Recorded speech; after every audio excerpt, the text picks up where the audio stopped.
It's the City Council meeting for April 25th, 2016. Would the clerk please call the roll? Yes, sir. Councilmember Berman. Here. Mayor Burt. Here. Councilmember Du Bois. Councilmember Filseth. Councilmember Holman. Councilmember Niss. Vice Mayor Scharf. Here. Councilmember Schmidt. Here. Councilmember Wolbach. Here. 6 present. Thank you. Our first item is a conference with the City Attorney regarding potential litigation, significant exposure to litigation under Section 54956.9D2 with the Palo Alto Stanford Fire Protection Agreement. And I have no speaker cards, and so we'll entertain a motion to go into closed session. So moved.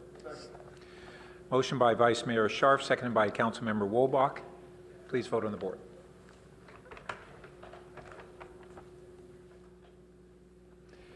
They're kind of sticky. No Okay, one why don't you raise hands? Okay, that passes 6-0 with Council members Niss, Holman, and Filseth absent. Thank you. We'll now go into closed session.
Session item, and we have no reportable action. So we will now move on to a study session, which is to receive and review the report on the Mid-Peninsula Bicycle Sharing System Study. And Over to Josh Mello. I think you'll find this, I think it's a timely, obviously timely and necessary conversation, but pretty interesting. welcome, Mr. Mello. Great, thank you. So back when I started in September, we had already received notice that the current bike share pilot was coming to an end. So I've been in kind of data gathering mode for the last 8 months. There's a lot of moving parts to our existing bike share network as well as what's happening regionally. So I'm going to give you a brief overview of kind of where we are today, things that have happened over the last couple of months, and then present a couple of options moving forward for your, just consideration. So many of you are probably familiar with what's called a fourth generation bike sharing system, and this is different from older bike share systems where bikes were just left leaning against trees. There was no formal membership, and bikes would typically disappear because there was no, account set up or any kind of deposit put down. So this type of system, the fourth generation bike share system, really took off in Paris, the Vélib system, about a decade ago. And this is a fleet of kind of automated public bikes that are, the typical version. The stations themselves have locking mechanisms, and the bikes are locked into the docks.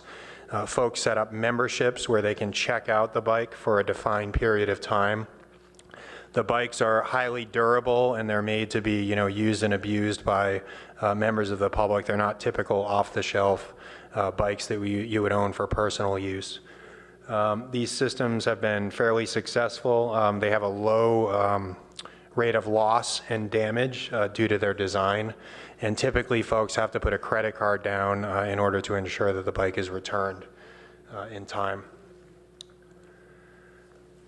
There's generally two types of fourth generation bike sharing systems that are prevalent in the world today. The first is what's called a smart dock system, and this is what we have in Palo Alto. The two companies that manufacture and operate these systems are Motivate and B-Cycle. And Motivate is the technology that we have with Bay Area Bike Share, and that actually, the equipment that's used by Motivate is called PBSC, and it was actually invented by the Montreal Parking Authority. And the technology is a little bit outdated today. I'm going to talk a little bit more about that on the next slide. But with this system, the majority of the technology is built into the stations themselves, and the bikes are essentially dumb. They're just bikes that interlock into the docking station. This type of system is used in New York, Boston, downtown LA, Chicago, many other American cities. Paris and a lot of the European cities also use this type of system. There's also 1/3 brand called Deco Bike, which is used in San Diego and Miami Beach. But all of these generally share the same characteristics, that there's a computer interface on the station itself, and that's how folks sign up for memberships and check out the bikes.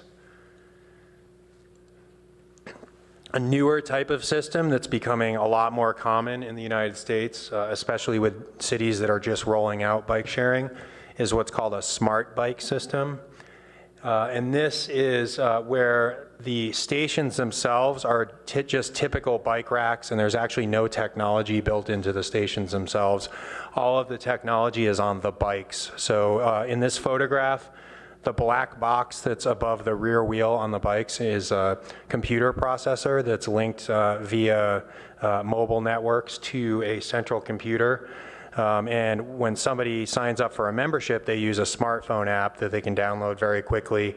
They select the network they want to use, and then they are given an account number and a PIN number after they enter their credit card information. They can actually reserve a bike using the smartphone app. So if you're walking very quickly, you need to get to a meeting and you see there's a bike available a block away, you can reserve that bike using your smartphone app. And then when you get to the bike, you walk up to the keypad that's on the back, and you type in your account number and your PIN number, and the bike is immediately unlocked, and you take the yellow U-shaped lock out there, and you put it onto a little holder on the bike. One of the other benefits of this system is that you can keep a bike checked out. So I actually got to use this system in Phoenix. That's where I got this photo about a month ago. And I was able to check out a bike at a hub across from my hotel and then ride to a coffee shop, temporarily lock that bike up in front of the coffee shop outside of a typical bike share station. And it charged me an extra $1 for being outside of a hub, but I didn't mind because when I came out of the coffee shop, the bike was there and I could jump back on it and then ride it to a designated hub.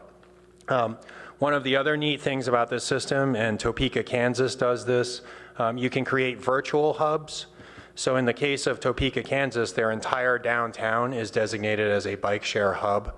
So somebody can jump on one of these bikes anywhere outside of downtown, ride to any normal bike rack downtown, lock their bike up, and it's considered returned to a hub. And then other folks can use their smartphone apps and navigate to bikes, that could be placed anywhere around downtown. They don't necessarily have to be at a fixed station.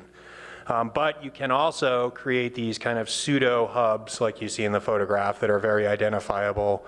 So if you're walking down the street, if you're a visitor, you can easily tell that this is a bike share hub, even though it's just typical, metal racks with a map kiosk at the end. This system is in use in Santa Monica, Portland, Phoenix, Tampa, Florida, as well as Long Beach, California. There's a couple other manufacturers that emulate this, but Social Bicycles is the largest manufacturer of this type of technology. The other two are Zagster and Next Bike. Next Bike rolled out in Pittsburgh last year, and Zagster is mainly on college campuses and office parks and business campuses. Just wanted to touch on, sometimes safety comes up when we talk about bike sharing. A study by the Mineta Institute that actually just came out a couple months ago looked at the history of collisions on bike shares throughout the United States and determined that they're actually safer than personal bicycles. People tend to take extra care when riding a bike share bike, and that's despite a pretty low helmet usage because people don't typically carry helmets around with them when they're at work and they're visiting and when people would otherwise use a bike share system. So as you know, we're part of the Bay Area Bike Share regional pilot. This was a 5-city program that was rolled out in 2013 with 700 bicycles and 70 stations. Palo Alto has 5 of those 70 stations, and it was launched with Transportation Fund for Clean Air monies that were distributed by the Bay Area Air Quality Management District. And it was always intended to be a pilot. It was generally, envisioned to get something on the ground, get bike share out there, see where it works. And it was really about getting something on the ground quickly. And the main goal of that program was to serve as last mile connectivity from Caltrain stations. And that's why there were a whole host of stations located along the Caltrain corridor in the peninsula. Our 5 stations are mostly concentrated in the areas around the Palo Alto Caltrain station and the California Avenue Caltrain station. Our system was originally envisioned to also include stations on the Stanford campus. That did not occur. There were some issues with the technology as well as the aesthetics that led to the Stanford stations being removed from the original pilot. So we were left with 3 stations kind of along the University Avenue corridor and then 2 stations along the Park Boulevard corridor. And by any measure, this is a pretty poorly designed bike share system. You don't have a density of coverage. You're really limited to traveling just a couple blocks from the Caltrain stations. So as you would expect, our usage has been fairly low. These numbers reflect our trip data from September 1st, 2014 to August 31st, 2015, so roughly a 1-year period. As you can see, San Francisco has about 2.5 trips per bike per day, while Palo Alto only has 0.17 trips per bike per day. And the kind of threshold that a lot of systems look to get to is at least 1 trip per bike per day, and we're not even close to that when we look at this data. However, Redwood City has performed a little bit less successfully than we have. Mountain View is a little bit better. Mountain View has a couple stations over in the Baylands, east of 101, and I think that's where a lot of their ridership comes from, folks going from Caltrain to the job centers along the Baylands. It is getting a little better. I pulled data from February of this year, and we're up to about 0.5 trips per day per bike, which is pretty good. I think one of the things about bike share is that it takes a little bit of time to attract members and attract the type of usage that we want to see. There also has not been a lot of marketing done of our system. And I think whatever we decide to do in the future, we should look at, increasing our marketing efforts. One of the interesting things that did come from the data, and you'll see this in the attachment to your staff report, is there's quite a few folks who have bike share memberships in San Francisco, and they come to Palo Alto and they use our system because it's interoperable currently today. So that goes to the fact that people are using it as a Caltrain last mile solution. This is our station data. So we have 5 stations. As you would expect, the Palo Alto Caltrain station has the highest number of trips beginning at that location. That's 99 per month. There's not a lot of trips happening on the weekends. So again, it looks like it's being used by commuters during the week. When you look at the spider map, there's actually a spider map that's released monthly by MTC that shows where the trips are originating and terminating. Our largest trip segment is from the Palo Alto Caltrain station to the bike share station at University and Cowper. And that's actually the farthest point you can actually ride from a Caltrain station. And I think that's why you see that trip pair. It's a little bit too far to walk quickly. The other stations are generally clustered around the station. So I think if we were to move forward, I think if we were able to increase the distance folks can travel from Caltrain, I think we'd see higher performance. And as you'd expect, when you look down at it, it's really about land use and number of stations within the service area.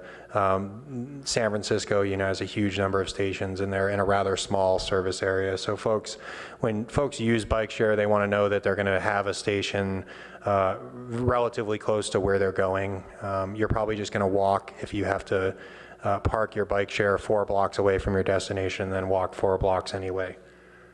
So back in 2015, as the pilot was kind of about to start tapering off, MTC and Motivate, that's the current operator of the Bay Area Bike Share, they entered into an agreement to dramatically expand the Bay Area Bike Share program to 7,000 bikes, which will make it one of the largest systems in the entire United States.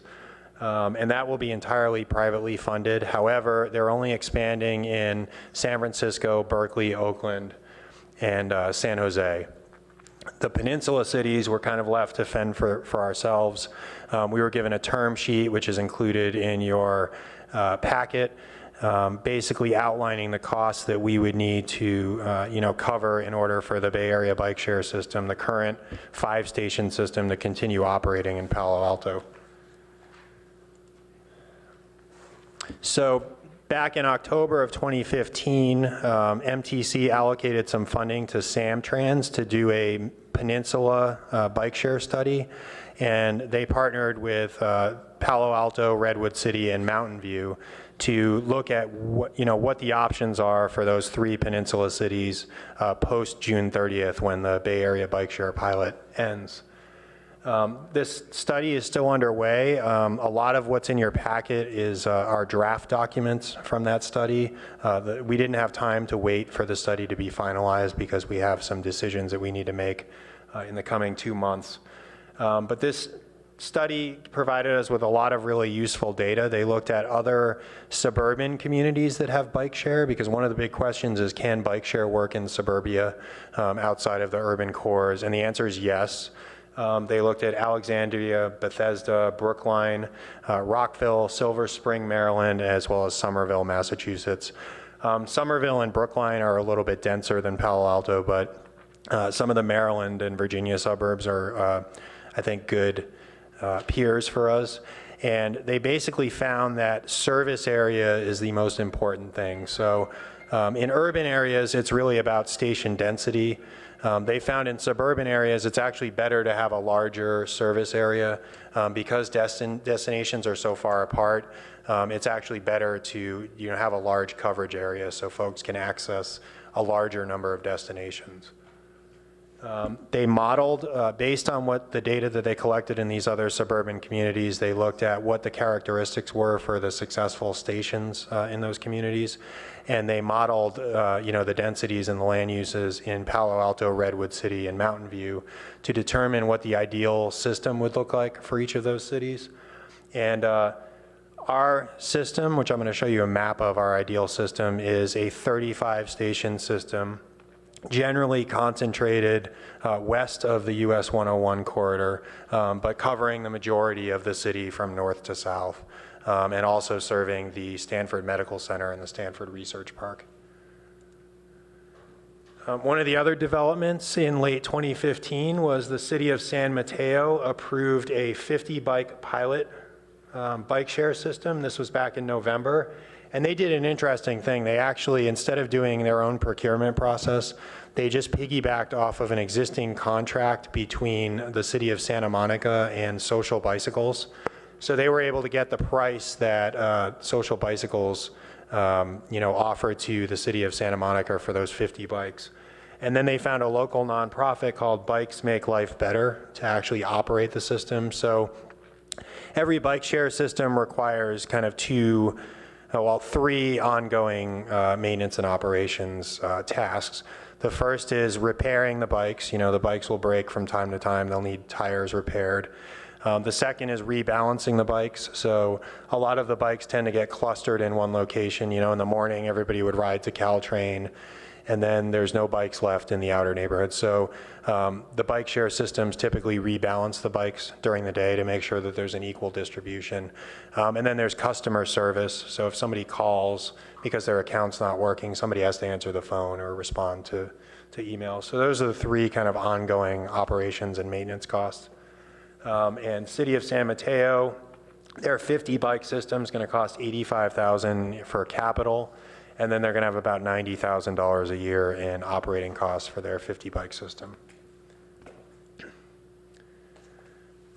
Back in March of 2016, there was a deadline to apply for transportation fund for clean air funding. And they purposely reduced the threshold needed to apply for bike share funding, and I think that was done to get Palo Alto and Mountain View and Redwood City to apply for these funds. So we indeed did submit an application in March. We were still unsure as to what the future held, so we left it a little bit open, but we projected out costs over 5 years and came up with a cost benefit that worked out for the funding source.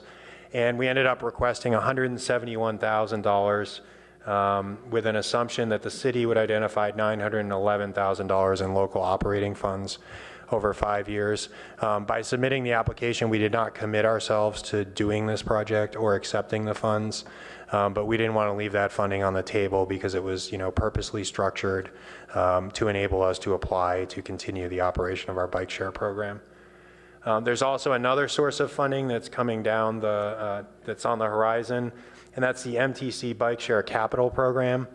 So early last year, the MTC board set aside $4.5 million in capital funding, and they're going to make that available in the next 2 years, over the next 2 years, in probably 2 phases, to communities that are left out of the Bay Area bike share expansion. So everybody but San Francisco, Berkeley, Oakland, and San Jose will be able to apply for these funds. So we don't know how much will be available per community. We don't know how many communities they're going to fund, but the total is $4.5 million.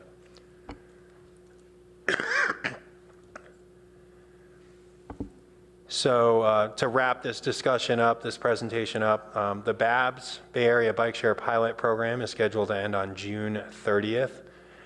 There is an opportunity for us to go to a month-to-month contract where we would just need to give them 30 days notice when we want to end the program. We could also extend it for another year. Either of those options would require us to bring an agreement back to you, in relative short time for your approval. And then the city must provide notification to motivate on what our decision is by May 31st. So we need to let them know whether we want to end the program, extend it on a month-to-month basis, or extend it for a longer period of time. And then there's several decisions that we're going to need to make over the next, several months to a year, depending on what we do with the Bay Area bike share system. We need to decide if we want to continue with a smart dock system that's more expensive on a per bike basis, or do we want to transition over to the smart bike system that's a little more flexible, seems to be the newer technology, and is a lot less costly than the smart dock system. We also need to think about how large we want our system to be. Do we want to continue with a very small or small system like we have today, or do we want to move towards that ideal system size where we're going to get the kind of ridership that we'd really like to see? And then thirdly, we need to think about an operator. So our current operator is Motivate, which is a for-profit company that's very wedded to one technology. We could go to a nonprofit model similar to what the city of San Mateo is doing. There's also several other options out there as far as operations. This is a map showing our ideal system, and for the application that we submitted in March, we broke it into 2 phases. So the dark gray areas, which are generally downtown and the Cal Ave Business District, as well as the Research Park and the Medical Center, that's what we called phase 1, and ideally we'd like to get 13 stations in there. For the TFCA grant, we assumed 3 new publicly funded stations and then 5 privately funded stations, which would get us up to that 13 number, which we think would work in that dark gray area. And then the remainder of the area, which is shown in light gray, that would get us to our 35 stations, which is based on the modeling that the consultant did for the Mid-Peninsula study. That's what our ideal system looks like. That's where we're going to get the most cost, the most benefit for our cost. This is a table that shows the preliminary alternatives and the cost. I want you to take this with a grain of salt. This is a little bit back of the envelope because until we actually start negotiations, we're not going to have firm numbers, but these are based on the term sheet that was provided by Motivate, as well as the rate that the city of San Mateo got from Social Bicycles, which is an executed contract. So our very small system, which is 5 stations, there would be no capital cost for us to continue that because the stations are already in place. They're owned by Motivate. However, the Motivate term sheet shows that we would need to provide $101,000 a year to keep operating that system.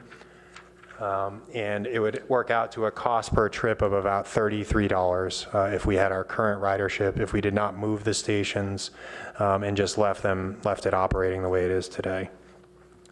If we went to a small system, which would be a little bit larger than ours, that 13 station system that I mentioned, we would have a capital cost of $415,000. And then an annual operating cost of $220,000, and a 5-year total cost to the city of about $1.5 million. And that's about $15 per trip if we saw the ridership gains that were modeled by the consultant. And then the Social Bicycles, same size system, 13 stations. Our capital cost would be a little bit lower. At $400,000. Keep in mind that would be buying entirely new fleet of bikes. So even to buy an entirely new fleet of bikes, the Social Bicycle system is still cheaper from a capital perspective than just expanding our existing system. And that has an annual operating cost of $175,000 with a total 5-year cost to the city of about $1.3 million. And then the cost per rider goes down a little bit with that one to $13 per rider. And then the last two would be the large 35-station system. And the capital cost for that using the smart dock motivate system would be about $1.8 million, whereas it would only be about $1 million if we were to use the social bike, smart bike system. And then our operating costs would be $335,000 with the motivate system, $170,000 with social bicycles. And you can see that the social bicycles 35-station system, the total 5-year cost to the city is only $1.9 million, whereas the motivate system would be about $3.5 million. And with the social bicycles 35-station system, we get the cost per trip down to about $3, which kind of puts it in line with a typical transit trip. One last point I want to touch on, which I don't want it to get lost in the numbers. This is very important. Regional integration. So one of the benefits of our current system, being part of the Bay Area bike share system, is that someone who has a bike share membership in San Jose or San Francisco can come to Palo Alto and they can use our system with their membership. They don't have to sign up for yet another layer of transportation memberships or fares. One of the things I think, regardless of the technology that we select, we need to move towards better integration with transit. And then there is an initiative on the horizon by MTC to create what's called Clipper 2.0. And that could be a couple years out, but Clipper 2.0 could feasibly integrate bike share into the regional fare payment system. So someone who has a Clipper card that's stocked up with $20 could just walk up to the bike share system and not have to go through the whole process of signing up for a membership and just easily check out a bike and jump on and use it like they would any other transit system. As currently structured, the SOBI bicycle technology actually offers a little bit better integration with the Clipper system. You can tie your Clipper card to your membership so that you can, when you sign up for a SOBI membership, you can take any RFID card and you can enter the number on the back of the RFID card, and your bike share membership will be tied to that card. So if you remember, I showed you the SOBI bikes. They have the black box on the back of the bike. There's actually an RFID chip reader in that box too. So in lieu of entering your account number and a PIN, you can just walk up and scan the RFID card that you had already connected to your account previously. However, you cannot use your Clipper card fare balance to pay for bike share. So it won't actually use the back-end payment processing that's attached to Clipper. You would still have to have a separate account with SOBI, but you could use the same card. That option doesn't exist at all with the Motivate system. You have to have an entirely different membership. And that concludes my presentation. Thank you. Thank you. Colleagues, questions and comments? As a study session, we'll be taking no actual initiatives. Vice Mayor Scharf? Thanks. And thanks for the presentation. It was really great. So a couple things. Do we know at all what Mountain View or Redwood City are going to do? Yes, I actually talked to them this week, my counterparts there. They're kind of in a similar stage we are. They're thinking about their options. I know Redwood City, the city manager is looking at it. Mountain View, they're going to their council shortly. They're in a similar place to we are. They don't really see, they haven't seen the performance that they expected out of the Bay Area bike share pilot. Redwood City has talked about whether they even want to continue any type of bike share program given their low usage. I think they're both open to pursuing an alternative solution. They're kind of waiting to see what we do as well. But what's come out of the planning effort with Samtrans is kind of a mutual agreement that we need something that's a little more tailored to the peninsula cities, and that the Motivate system may not be the best fit. So I think what struck me most is how much better than San Jose we do. If you look at our numbers now, right? I mean, yeah, the current ones, right? I mean, we're at 0.52, and we have a terrible system, as you said, right? I mean, I think that really shows that there's huge demand for this. I mean, given how much better we frankly do with I mean, horrible station placement.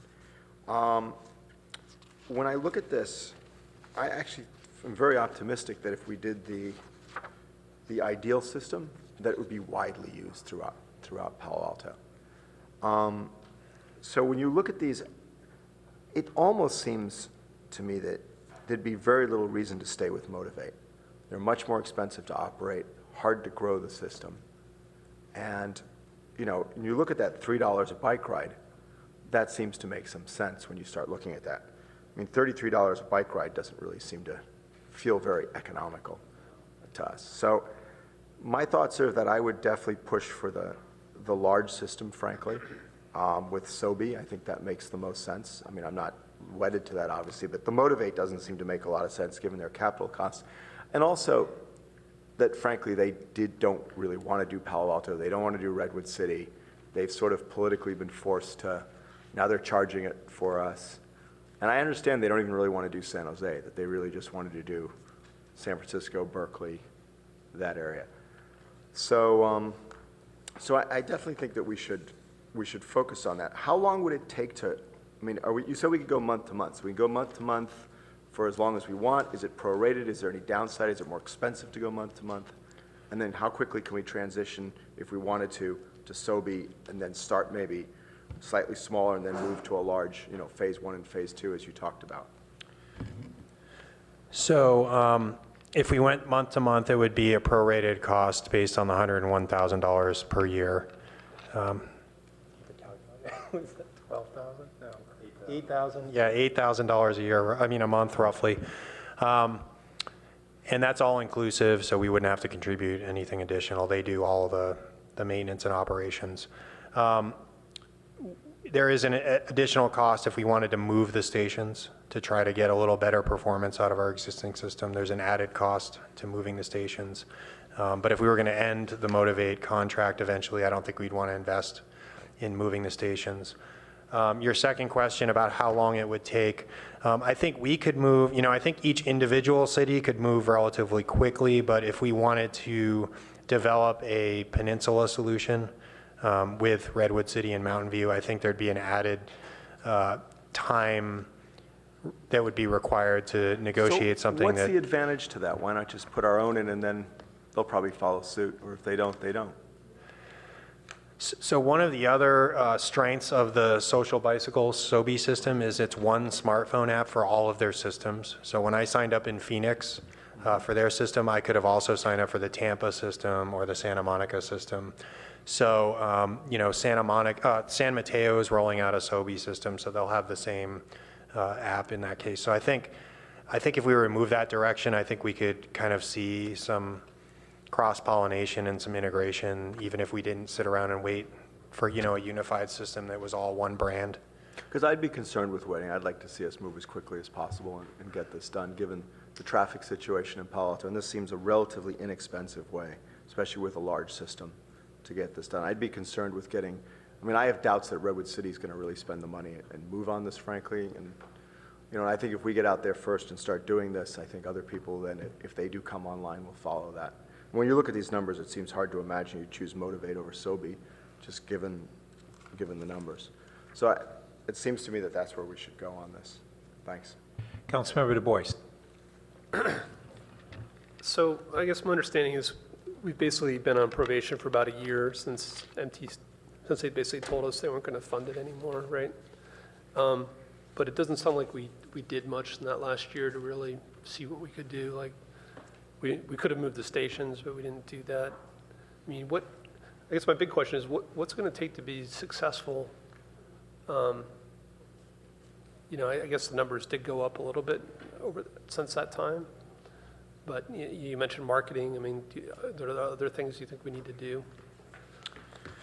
So I think there's two things that we could do that we haven't done to date. The first is to increase our marketing and, you know, make this a recognizable brand that is promoted by the TMA, by the Research Park TDM folks, the medical center, all of our larger employers.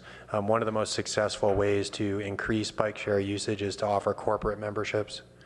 at a discount so that, they're just included for every employee, and it gives people an incentive to try it out. They may not buy it on their own, but if they get a corporate membership. I mean, that starts to make a lot of sense to me, so I definitely want to see that be part of the plan. I think we could also move to a place where bike share becomes the part of the development discussion. So when, applicants are looking at different TDM measures, perhaps providing bike share bikes or bike share hubs becomes one of the tools in their toolbox for trip reduction. Right. It looks like we need to get about 3 times the usage to get to self-efficient, self-funding, which is, a pretty significant increase. And would we actually go and have advertising on the bikes to help defer the cost? The operating costs that I showed in the table do not include costs being offset by advertising or sponsorship.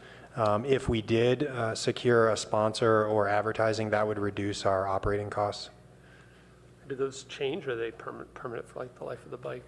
I mean, The advertising? The sponsorship, yeah. So on the Sobe bikes, they have panels on the racks on the front that are changeable.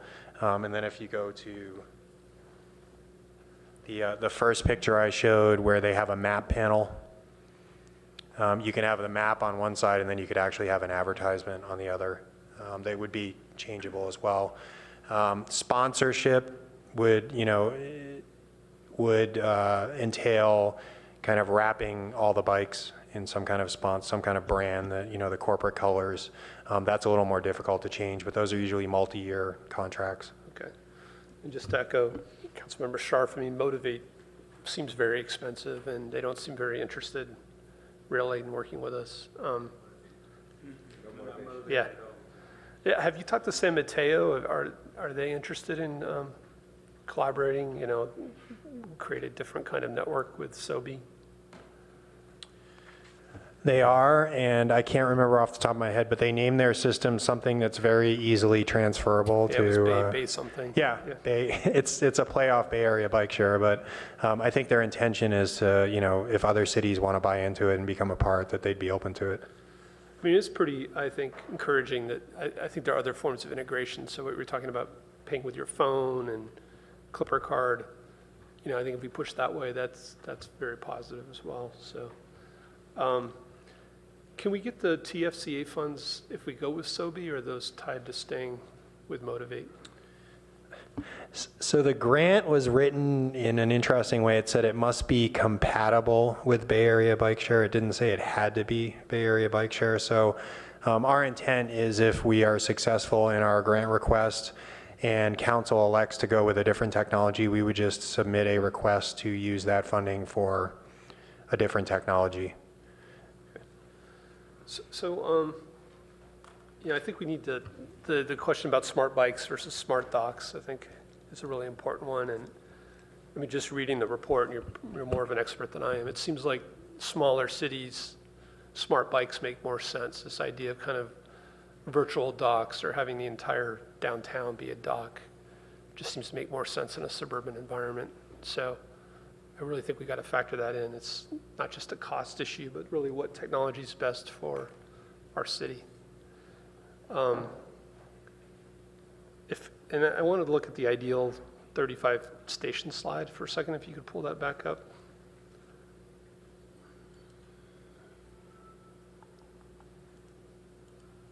So, I went back and looked, and there were some articles from a couple of years ago where even then I think the ARB, didn't like the station placement, and even bike advocates were saying they didn't think it was going to work. So I think getting the placement right is really critical. And, I know this came out of, some recommendations, but, just looking at this, if you think about Mountain View, and you said they're getting a lot of bike usage to Bayshore, we got a lot of offices along Bayshore and also Embarcadero Road, and they're outside of the proposed region. And we actually have empty office space out there. So I think thinking about bike share from University Station out to Bayshore would be useful. I'm also starting to hear a lot about, with the RPP, about businesses along Middlefield Road and University. They're a little bit far to walk from Caltrain. And so I think instead of kind of this dispersion model, we should actually think more about where the employment centers are. And there's kind of this two issues. There's kind of where are the employment areas and where are the residential areas? Because I think the other thing we need to consider here is the RPP program. And if we start to put bike share racks just outside where there's still free parking, we're gonna have people driving and parking in the neighborhood, picking up a bike, and that's probably not the intended behavior we want. And so I think if you look at this, the ideal map might actually be more of a donut with racks along 101 and on the north side of Bayshore, maybe more stuff in the research park, and less stations in the middle of neighborhoods. Or if there was a way that those racks in the middle of residential neighborhoods could only be used by residents, I think that would be interesting use of technology.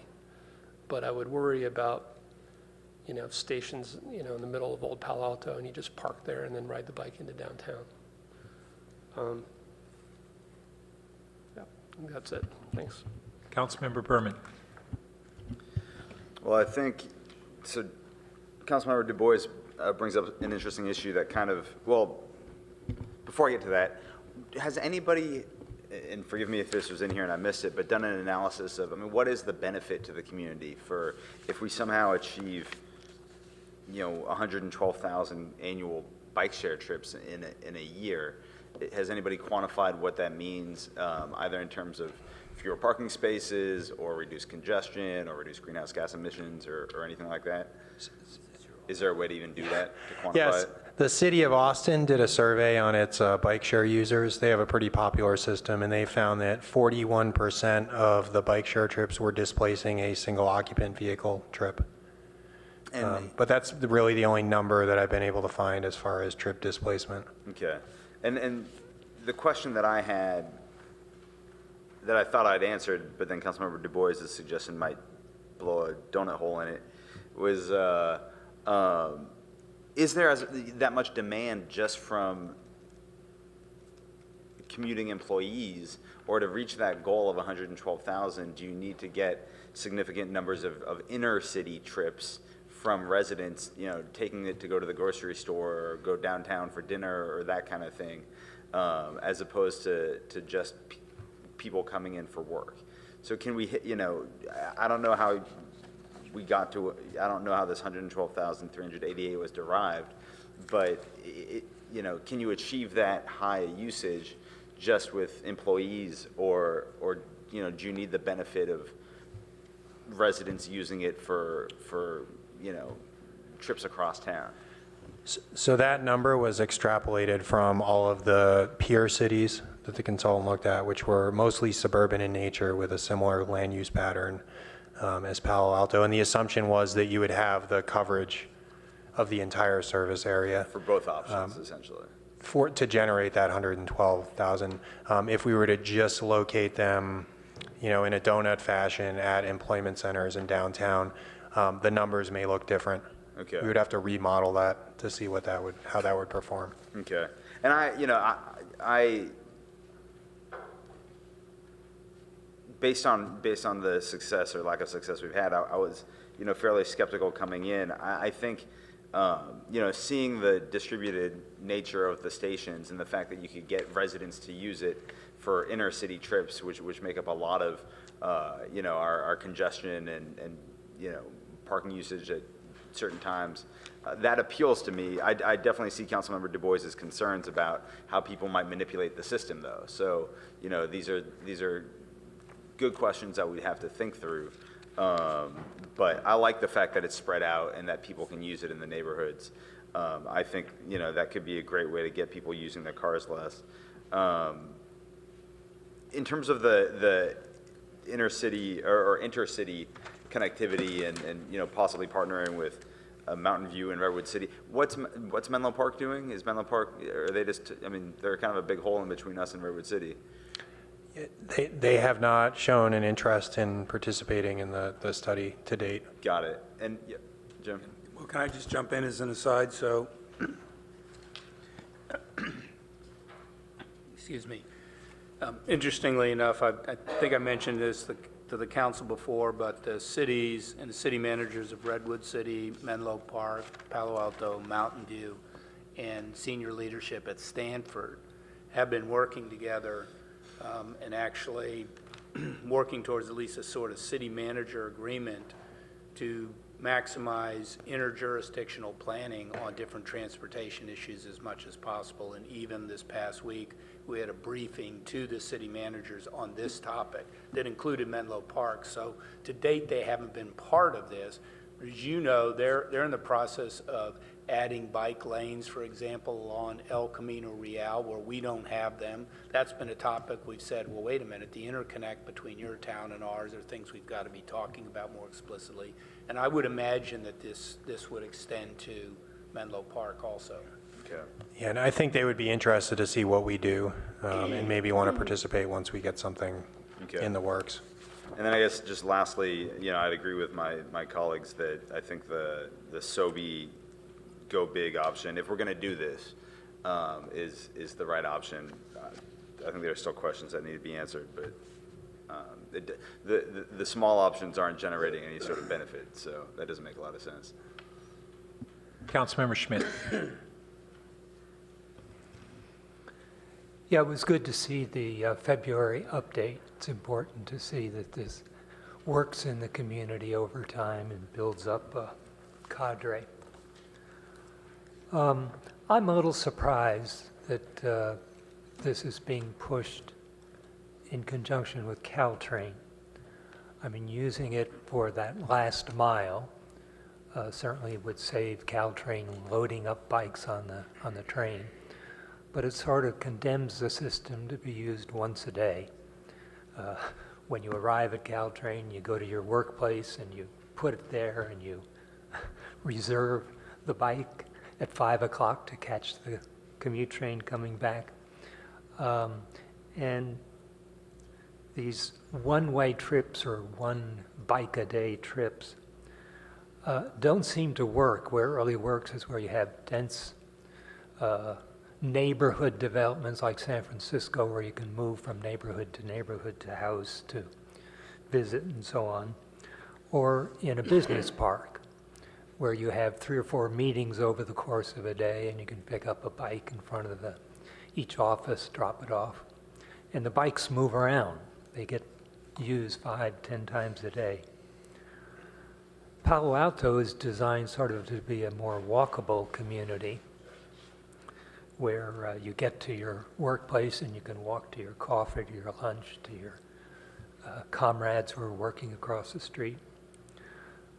Or on your map, when you reach out to the neighborhoods, everybody owns a bike, and we're putting our efforts into making it easy with bike boulevards for you to use your bike from home to go to various places.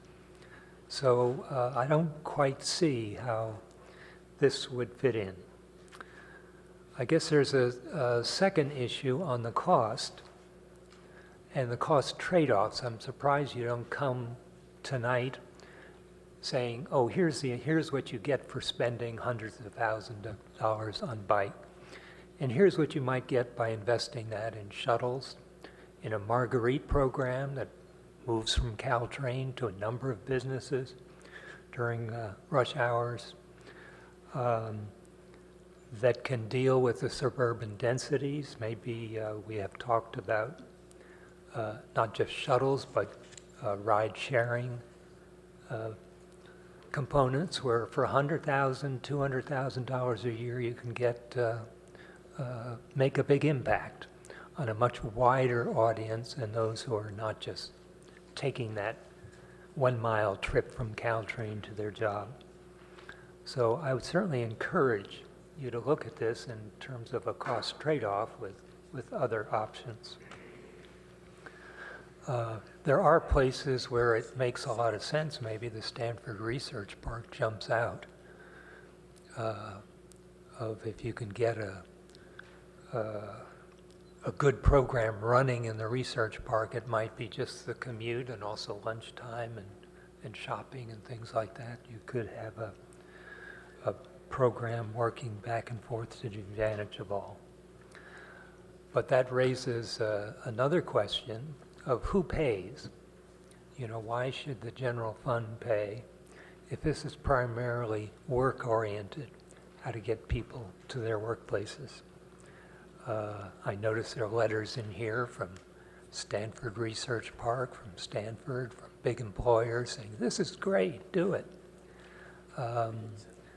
Why aren't they paying the $100,000 and guaranteeing that they would cover whatever cost the program involves?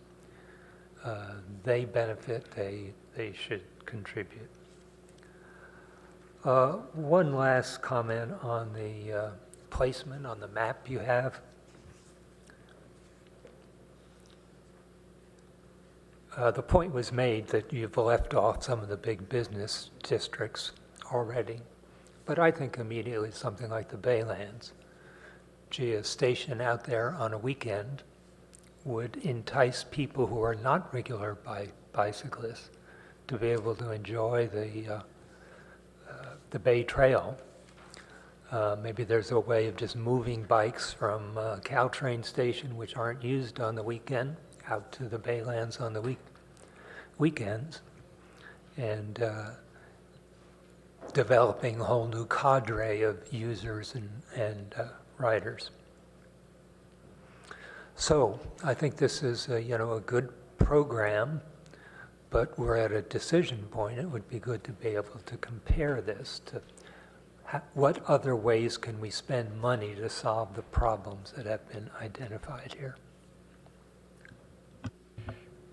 Councilmember Holman. Yes, thank you for coming forward with this. And just one quick point is, like, it was good to see the numbers for February, and I thought it was interesting that those numbers were up. In February, it was pretty rainy. So kind of interesting those numbers were up. Yeah. There was one day, February 8th, that was higher than the others. Okay, all right. A few things here. I particularly appreciate the comments from Councilmember Schmidt and Du Bois. I share the concerns about some of these stations being in neighborhoods and people, driving to those locations and riding a bike into the employment centers. It does seem like these ought to be more focused on employment centers.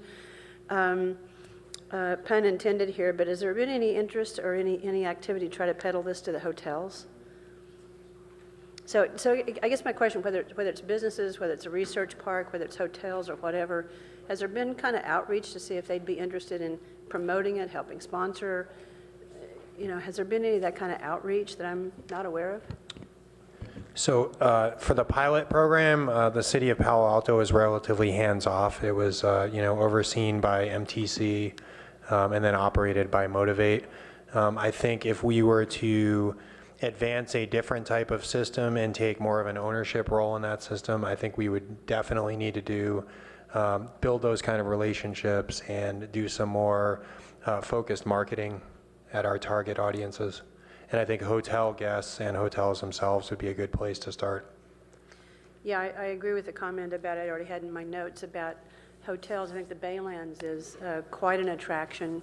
It's been written up nationally, and I think it'd be a great place to try to get people to take bikes, pick up bikes out there to ride.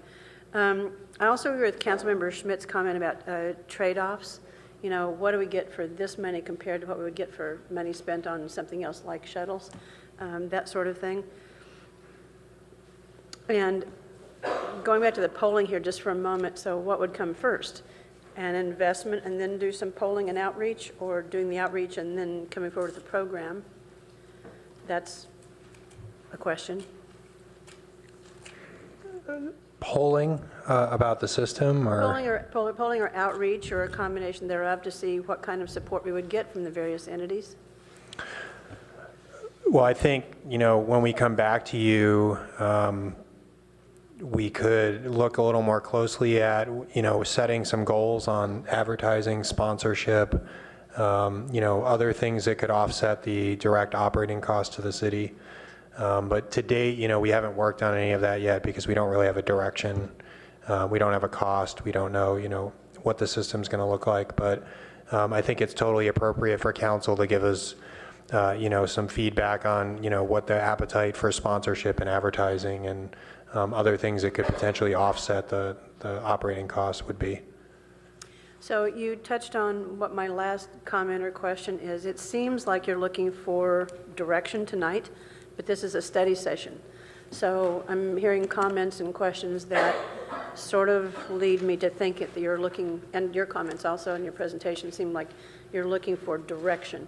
And that's not what we can do in a study session. So I'm just a little concerned about what you're going to take away from this. So I think that we wanted to surface the issue, and we are interested in comments because Josh kind of gave a actually pretty expansive presentation, even though in a lot of ways it's,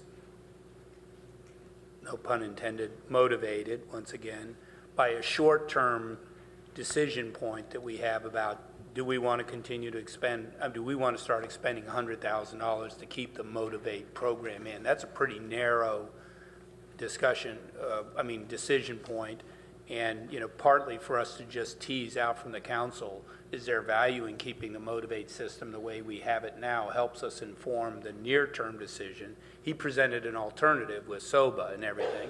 Then when Councilmember Schmidt talks about shuttles versus SOBA, well, those are helpful, but those would be the kind of things we would have to come back to the council for actual direction. Even the idea of the maps is just one way to have drawn a map. There's obviously, we know in Palo Alto, we would never be able to identify where stations ought to be based on the first go on anybody's map. So clearly we would have to come back. But in a lot of ways, we're trying to get a sense of, do we even hang with the existing program or not, just to get your sense, versus is it worthwhile diving deeper into what we might do with an alternative program, or is there no interest in that at all? And I haven't heard that, for example. For the most part, I would take away, unless somebody says something differently, there doesn't seem much interest to keep hanging on with the program that we have right now, given the cost and what it is. And there could be an interest in this other program, but you're going to want to see more alternatives, comparisons, et cetera, before a decision would be made. And we'd have to come back. We'd be prepared to do that based on tonight. And that's where I am. It's a little misleading when, from my perspective at least, when a map's put up and it says ideal system. So it sort of seems like it's almost a proposal stage. So I understand that's not what your intention is, but you understand why it's it leads at least this council member down that path. So, yeah, I don't think there's much interest, like I said, in keeping the Motivate. It doesn't seem like that's very productive or profitable, but I need a whole lot more information that you've heard the council members mention as well before saying, do this, not that. So let me just wade in on a few things.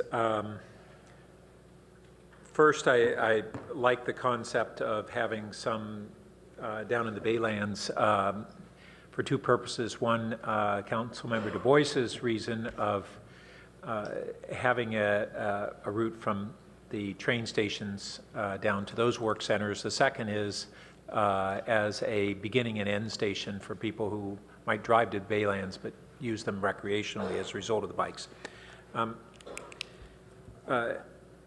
As far as the stations in the neighborhoods, I am concerned about using it for satellite parking for downtown. On the other hand, people who live in the neighborhoods who want to take Caltrain would take it more if they had a convenient way to get to the station. And they typically are not going to want to leave their own bikes there. Now, this does go hand in hand with whether we can provide better bike racks and better security at the Caltrain stations, and that may give a better alternative there.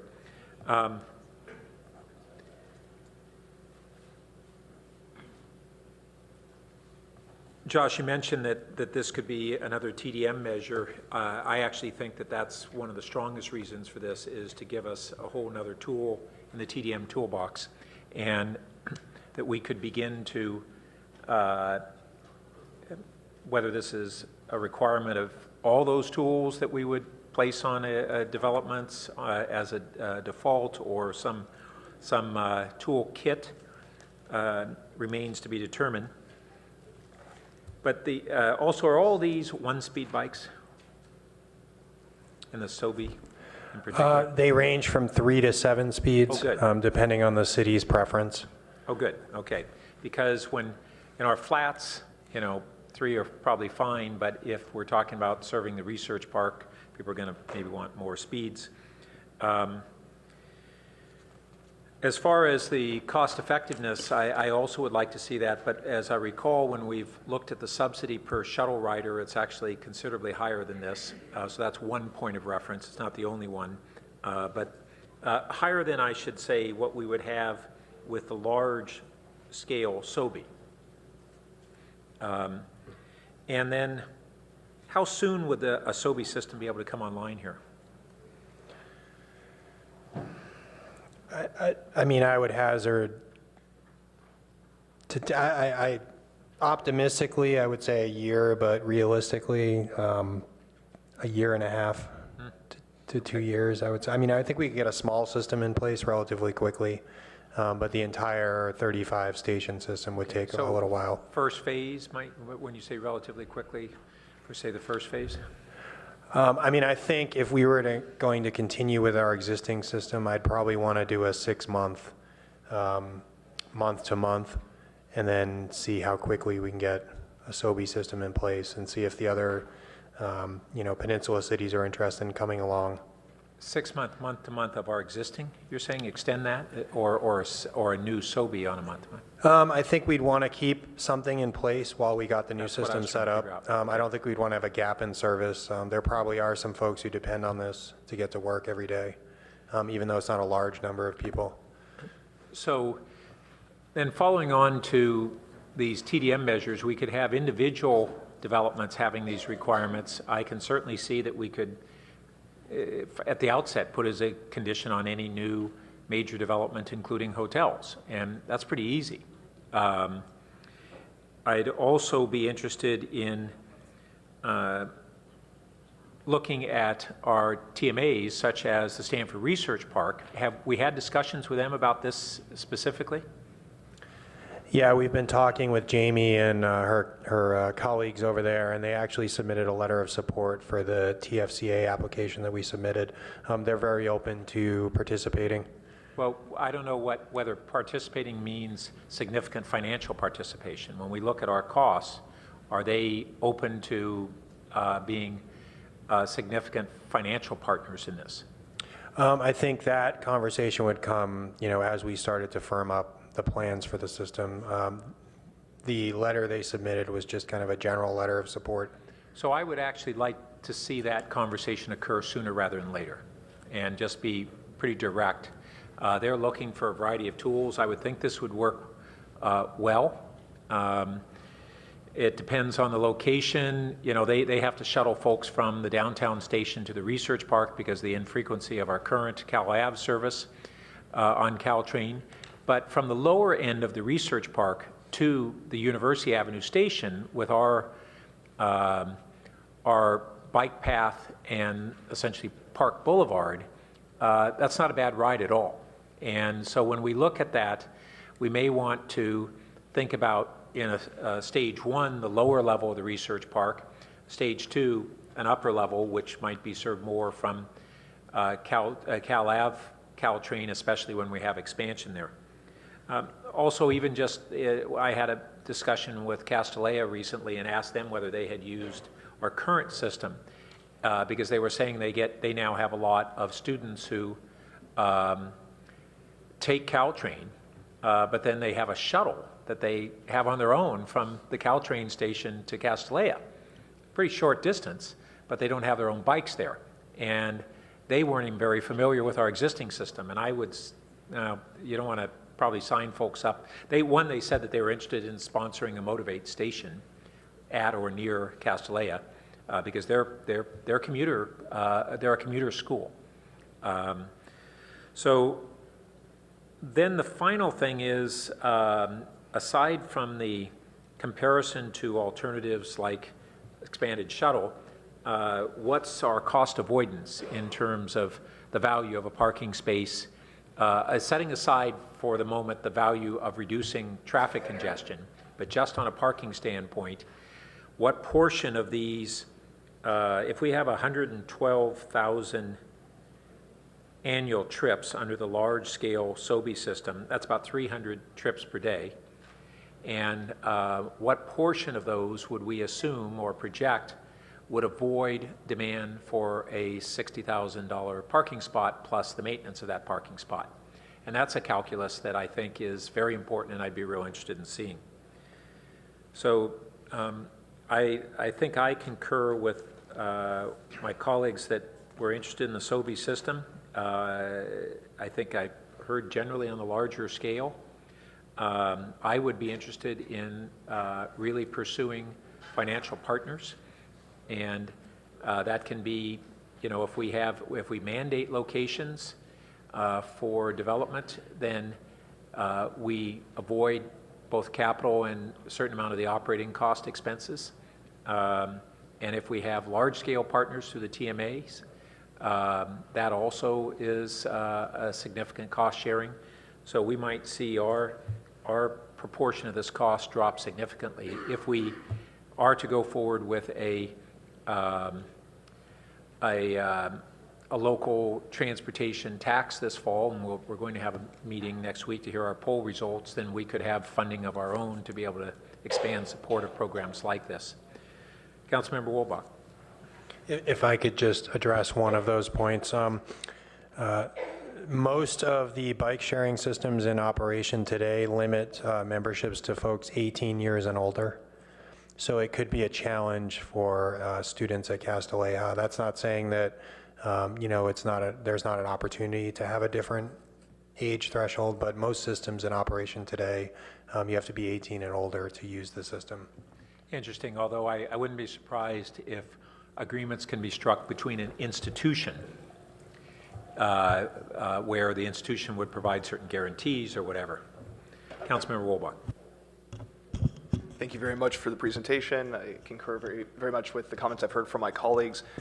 I just want to add my voice to a couple of things. One, we've started to give some direction to staff around at least starting to explore some potential pilot programs around housing where you'd have maybe higher density housing near our transit cores, decoupled from parking. I think we mentioned it before, but I think now is a good time to mention it again. The idea of perhaps having bike share on site at residential developments like that, or very proximate, as Mayor Burt was just saying, they might even be a funding partner for this. I would lend my voice to that concept as well, at least for exploration. And I think that this is, as was said before, it's important to recognize all of the potential benefits that come from this and the cost comparisons. And we have one public speaker, Colin Roche. You have 3 minutes to speak. Welcome. Hello, council members. My name is Colin Roach. I'm president and CEO of a local company called SwiftMile. We're actually developing something that addresses everything you stated here today, which is an electric bike share system that's solar powered, can be deployed anywhere, that's quick to set up. One of the elephants in this room that nobody discussed is you're making it seem by placing more bike stations out there, more people are going to bike. You're actually going to attract the bikers that already bike. What about the 99% of the different people out there that actually don't get on a bike?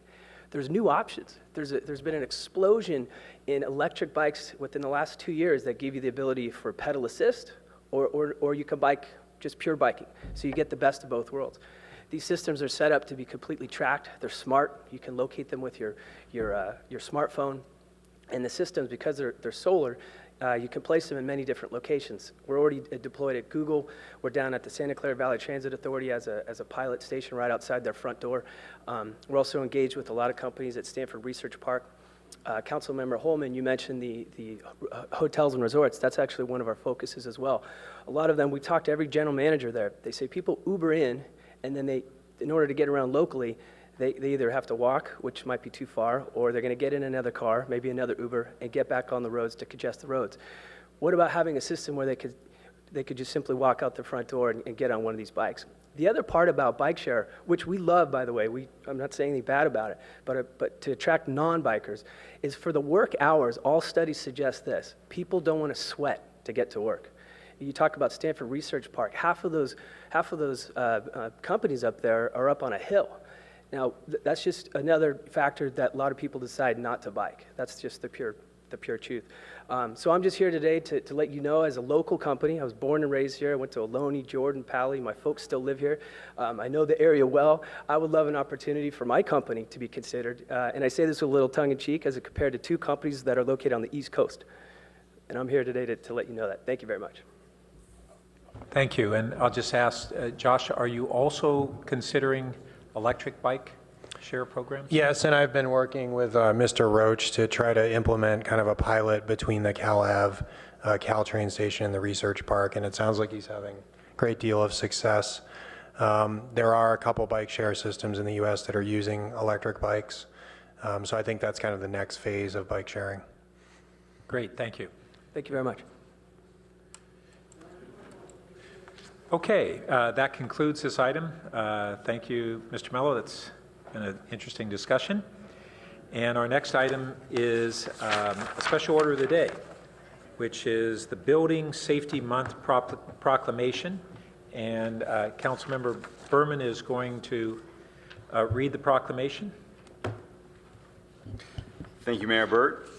And so this is a proclamation on Building Safety Month. Whereas Palo Alto's efforts to address critical issues such as safety, energy efficiency, water conservation, sustainability, and resilience in the built environment, concerns that affect citizens in their everyday lives and in times of natural disaster, gives people confidence and a strong feeling of safety. And whereas the City of Palo Alto has taken significant strides in introducing lean government practices, innovative technologies, and creative outreach efforts, models that make for continuous improvement and ensure that our city continues to enforce construction codes in a way that is efficient, transparent, and predictable. And whereas the City of Palo Alto has received a Class 1 rating from the Insurance Services Office, a rating that shows that Palo Alto maintains the highest standards for structural safety and is a rating that has caused a reduction in insurance rates, which in turn has lowered costs to the community. And whereas gratitude is given to the vigilant guardians of the city, such as building safety and fire prevention officials, architects, engineers, laborers, and other officials who ensure safety in the construction field throughout our city. And whereas these city officials use a process that brings together key stakeholders within the public, private, nonprofit, and citizen sectors, such as architects, engineers, contractors, and developers, which shape the building codes that make up our city, our commitment to safety, energy conservation, water efficiency, and environmental stewardship is seen in these buildings that we live and function in. And whereas the City of Palo Alto uses the most widely adopted building safety, energy, and fire prevention code in the nation to help protect the public, this is called the International Model Code. And whereas the theme of Building Safety Month 2016 is driving growth through innovation, resilience, and safety, a theme which encourages our nation to be aware of the importance of building safety, including new technologies in the construction industry. And whereas Palo Alto's Green Building Initiative is designed to build and operate in a new generation of efficient, environmentally responsible, and healthy building criteria, it demonstrates how the practice of green building can have a significant impact on reducing energy and natural resource consumption, and it aids in the improvement and well-being of Palo Alto citizens by improving indoor air quality and comfort. Now, therefore, Patrick Burt, Mayor of the City of Palo Alto, on behalf of the City Council, hereby proclaims May 2016 as Building Safety Month, a month that recognizes the improvement in building safety, which is an essential service. Mr. Parmesan, you have some comments. Thank you very much. That was a mouthful. Thank you, Councilmember. Mayor Burt, it's a pleasure and delight to be here today. I'm representing the Development Services Department and the many individuals that doing their long days in the office and in the field, trying to ensure that the buildings we live, work, worship, shop, and play in are safe for everybody that inhabits them. We are bringing before you a proclamation for Building Safety Month in May. I wanted to just focus a few highlights, if I may. This flyer, which I'll pass out to you, has a few dates that I just wanted to highlight. The first was May 11th, which I'll get into briefly, is a demo of a new app that we just launched. This was a press release. Hopefully you picked up on it. It's Palo Alto Inspection Request app. Contractors have the ease and convenience of scheduling their inspections with their smartphones, Google or iPhone, and they can also do inspection requests as well as a history of all their permits, get immediate reminders of when those inspections are, as well as do multiple inspections at the same time for both fire and building inspections. That's a great innovation that we're offering our applicants. Also, May 16th, we continue our fine work on the Seismic Risk Management Advisory Group, and we welcome all those that are interested in looking at our seismic exposure and how we might mitigate that. We welcome them to participate. That's going to be May 16th at Rinconada Park. I'll send this around if you'd like to take a look. And then I just wanted to highlight 4 quick points. The first, as we continue to do the fine work of the blueprint that was initiated by the council some years back, we're focused on 4 real key main areas. The first is, and not in any particular order, is sustainability. We've brought many initiatives to the council. Our PV readiness program, our electric vehicle readiness program, our green building now exceeds minimum code. We are a Tier 2 city. We exceed the minimum code requirements identified by the ICC. Energy efficiency is an area that we've strived and continue to show leadership in since 2007. Next week, I'll be bringing before you a REACH code, which is another way of describing our energy REACH code that's going to, again, exceed both California as well as the nation in energy efficiency. Water efficiency is a focal point, as well as indoor air quality in other areas. Lean, predictable, transparent process is a second area of focus for us. The mobile inspection request app is one. We've had improved efficiency using a dashboard that we've created some years back. In that dashboard, we've been able to improve transparency within the department to identify how we might improve service to our customers. And keep in mind that the majority of these customers are residents like you and I that are trying to remodel their home, add on to their bathrooms, their kitchens, and make the dream homes that they want to live and sometimes work in. Our plan checks have improved, our on-time plan checks. Since 2013, we were on time 77% of the time. I'm pleased to say that as of 2015, we're up to 84% of the time. That's a collective average of all the different departments that need to do the reviews.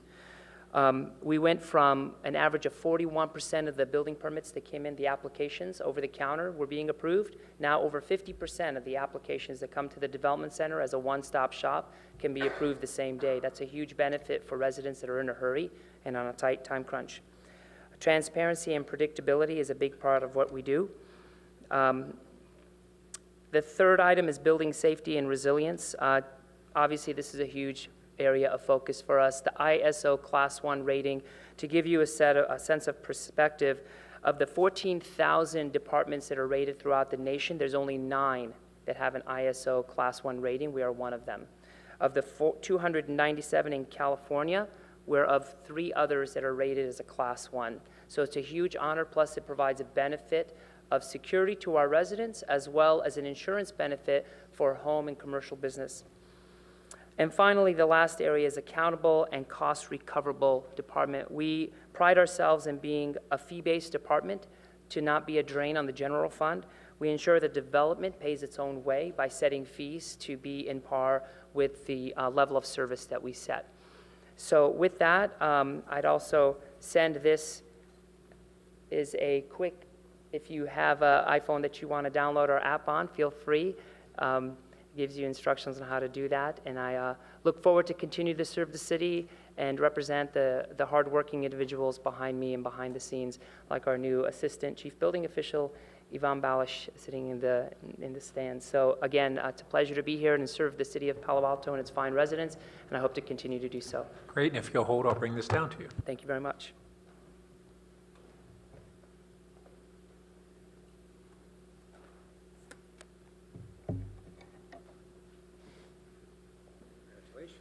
To all you and all your staff.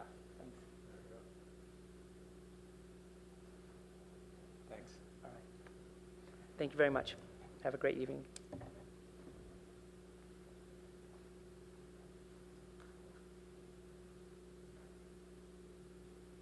All right, let's be safe.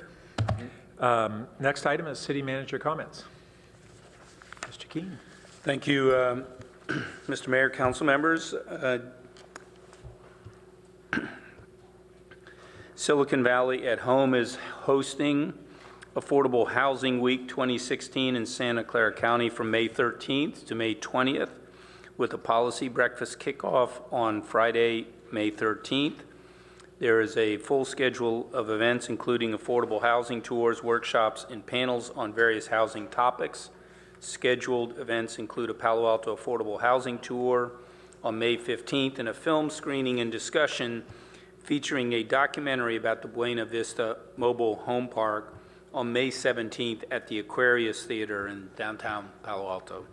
A full schedule of events is available at the website siliconvalleyathome.org, and you can look it up under Events and Affordable Housing Week on that website.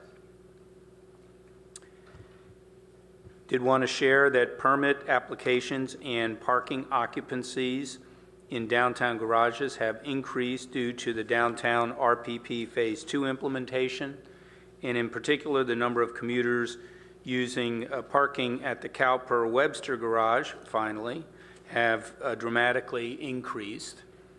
And so staff has had recent reports from the police department and permit holders that indicates all permit spaces are now filled on a daily basis. So given this, we are working with the Valet Assist Program Coordinator, SP Plus, to develop an implementation plan for a valet program at the Cowper Webster garage, similar to programs operating at the High Street and the Bryant Street garages. The new council, you may recall, approved expansion of the Valet Assist program to Cowper Webster in June 2015.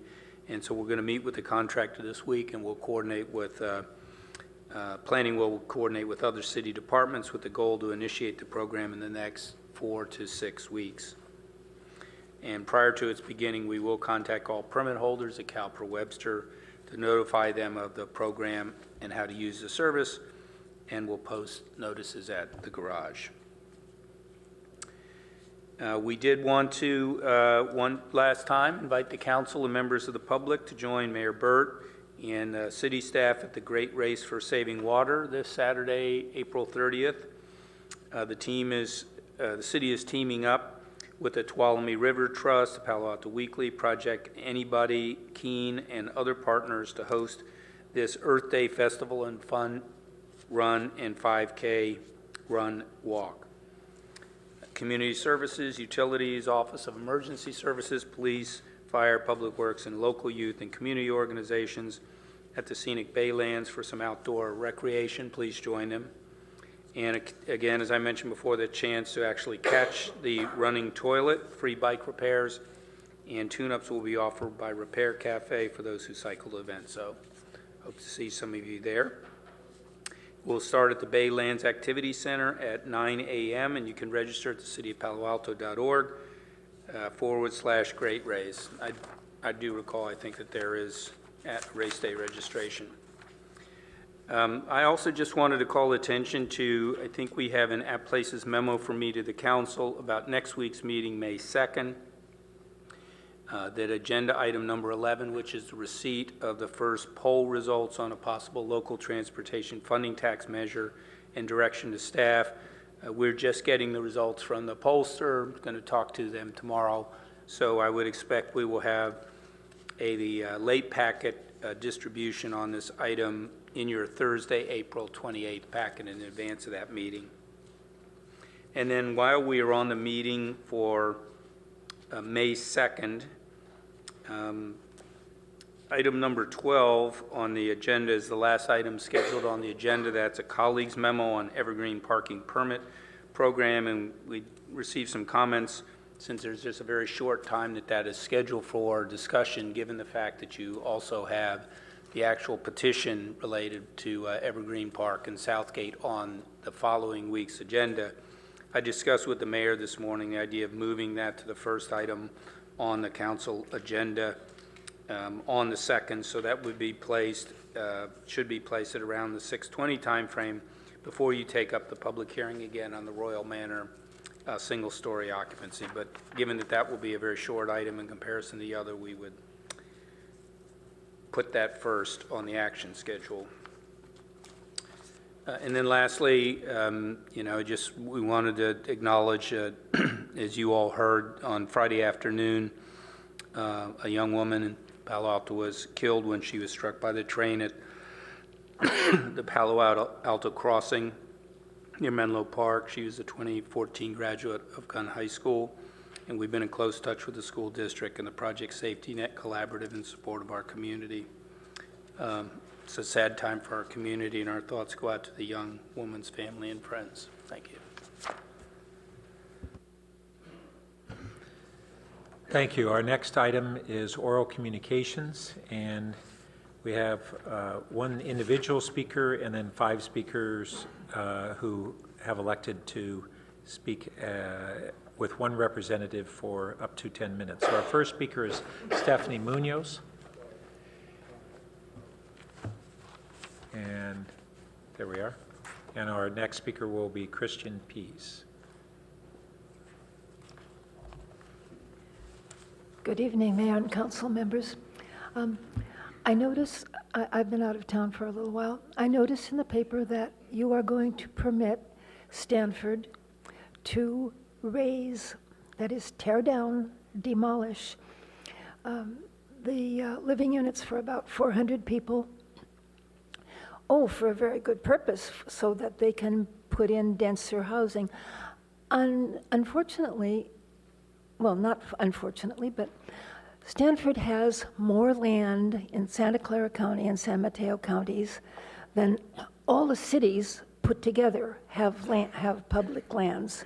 There's no reason that they cannot build their 2,400 acres, 400 units, or housing for that number of people, someplace else on the Stanford lands. We've been telling you for some time, years, not just me, but other people have been telling you that if you have jobs and you invite people to move to your community, you have to have a place for them to live. Now, and it's grown worse and worse and worse. Now, a few weeks ago, a month or so ago, there was a case in which a woman didn't want to have any more children. She wanted a tubal ligation. But the law said that this hospital where her doctor was performing the operation, which is the beginning of that, a cesarean section, didn't have to allow her to have this operation because of, well, one reason or another. I submit that if we are going to live in a society in which people have to have babies, that you have to have a place for them to live. I think you could, by eminent domain, if Stanford was unwilling, you could claim those for those apartments. It's been done before, not by Palo Alto and not with Stanford, but it is quite common for cities to take what is absolutely necessary for the welfare of the city, and I recommend you give it very serious consideration. When we moved the electrical substation so that the single room occupancy housing could be put in, it went over to Stanford. And it wasn't done by eminent domain because Stanford didn't want it that way, and that's fine. Stanford can also make an arrangement where it retains control of those apartments. I love Stanford, but Thank you. Our next speaker is Christian Pease. You have up to 10 minutes to speak, to be followed by our final speaker, Nielsen Buchanan. Good evening. I'm here tonight representing the Evergreen Parking Permit Committee regarding Planning and Transportation Commission Staff Report number 6787. As you know, this report makes recommendations concerning 4 requests for residential preferential parking programs, or RPPs. Those are from Crescent Park, Edgewood Plaza, Southgate, as well as Evergreen Park. Beginning with our own request, as you know, Evergreen Park is now overwhelmed by private car commuting parking. It's also bounded to the east by the Caltrain rail line, to the west by College Terrace and Stanford, both of which have restricted parking, and to the south by California Avenue, where parking is also restricted. And to the north is Southgate, itself similarly bounded to the east and west, and then hard stopped by the Palo Alto High School campus, which has now reduced its own limited restricted parking. So now Southgate is also inundated with commuter parking. Yet both of our little communities remain fully open and cost-free to any commuter parker who can find a space. Last month, Evergreen requested annexation into the existing College Terrace parking program, as it was originally intended to be. But first we did the hard work, the parking counts, the mapping, and so on. Our submission was designed to finally align us with what is already in place for California Avenue, College Terrace, Stanford University, as well as the nearby Caltrain station, and to do so in the least expensive and least complex manner possible. But not so, according to the view of Staff Report 6787. According to its unsubstantiated estimates, our request is the most expensive and complex of the four, with Southgate being second in that regard. So we ask, how can this be? One line item, staff costs, at $100,000 for the Evergreen proposal by itself seems to explain it. That's 13 plus times the cost of Crescent Park, 10 times more than Edgewood, and 4 times more than the runner-up, Southgate, our immediate neighbor. Again, we ask, how could this be? A quick look at the item called potential implications seems to answer this question. And I quote, while annexation into an existing program would be a simplified approach from a planning perspective, a shareholder process and community outreach process is recommended to develop a program that provides for residents and employees and could include permits for on-street parking, as well as parking management strategies for California Avenue lots and garages to increase supply, or evaluation of public-private parking partnerships. Think about what this implies. It's as if Little Evergreen is a driving force behind the congestion now entangling the commercial core of the California business district. To us, this seems to be putting the donkey before the cart, to put it mildly. On the contrary, we are just so much collateral damage from the decisions made by you and your predecessors with respect to the development of that business district. That said, we heartily endorse the notion of a comprehensive and competently implemented transportation plan and programs for California Avenue. That seems to be a no-brainer to us, but no such initiative exists or is even contemplated, at least as far as we know, which itself seems somewhat astonishing. Nonetheless, it makes no sense to imply that Evergreen's request is an appropriate vehicle to address that purpose. The sad fact is each and every commuter who parks on an Evergreen street en route to Stanford or the Caltrain station is now counted in the traffic mitigation win column and duly and erroneously reported as a non-car commuter. If this is not ironic enough, how about this?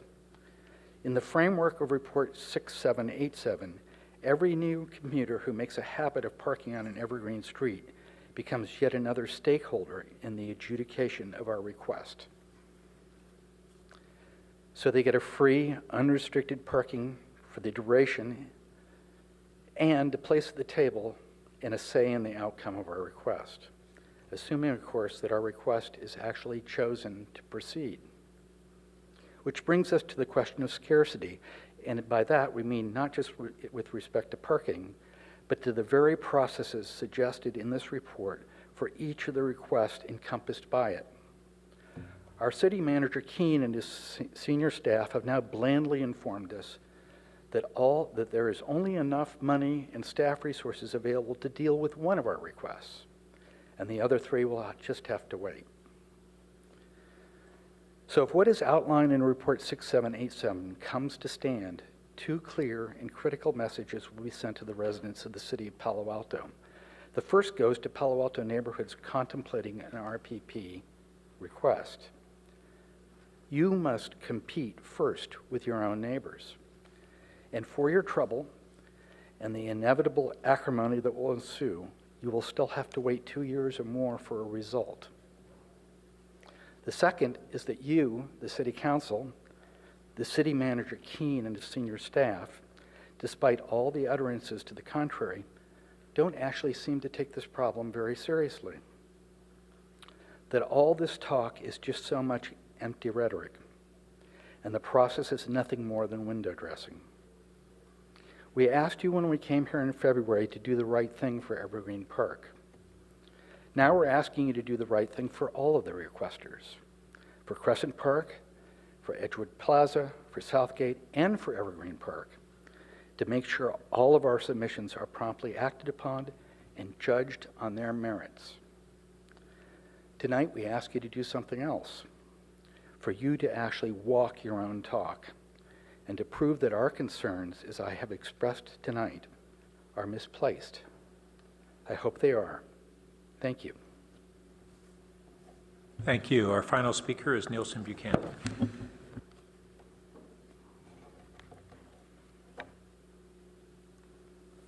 Nielsen Buchanan, Bryant Street, Palo Alto. I'm here tonight also to preempt the Planning Commission meeting later on Wednesday for a couple of reasons. One, I physically can't be there, and second, I've come to the conclusion that it's a waste of my time to make these comments to the Planning Commission when the comments really belong to the stewardship of the City Council. April 1st was the opening bell on a new horse race. 4 different neighborhoods submitted applications for parking permits. I predict next year, open season, more neighborhoods will submit applications. I'm here to make an appeal for a better process on how we're going to address the neighborhood quality issues that are inevitably going to arise. Wednesday night, the Planning Commission has a very imperfect process to handicap 4 horses. Which horses are they going to pick first, second, win, place, show? I talked to a few commissioners today, and I don't think anybody has a concept of what criteria is the Planning Commission going to have due diligence on handicapping the horses.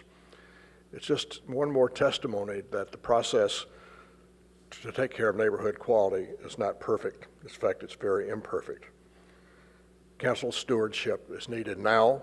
The Planning Commission will submit its findings to you. I think you need to direct that the Finance Committee also take a look at how they're going to fund these projects, the permit programs. The staff report's silent about where money would be coming from, if it exists at all. I want to close and remind you that one of the enormous values of permit parking programs in the neighborhood, it is the catalyst to fund all the mitigation issues. This is an endless circle loop that we've been in on how you're going to solve parking traffic. Well, one way to stop it is to eliminate the free parking in the neighborhoods. That'll bring everybody to the table for Transportation Management Association funding, for free parking studies, all the other litany of things that the Planning Department has presented as a multi-prong approach. The truth of the matter is none of the multi-prong approaches are even funded. They're pipe dreams. And the way, how are you going to stop that cycle of inconclusion? I brought my can, the Kicking the Can Award. I didn't bring it up to the podium this time, but next time I probably have to bring 4 cans to know which of the 4 applications have been kicked down the road or not. In all seriousness, this is a time to grab the issue. City staff is floundering on how to solve this problem. They don't have the resources. It's really follow the money time. Thank you. Thank you. That concludes our oral communications. Our next item is approval of minutes from the April 11th, 2016 meeting. Do we have a motion to approve? Second. Motion approved by Councilmember Schmidt, second by Councilmember Berman. And please vote on the board. And that passes unanimously with council members Niss and Filseth absent. So our next item is the consent calendar. Move approval.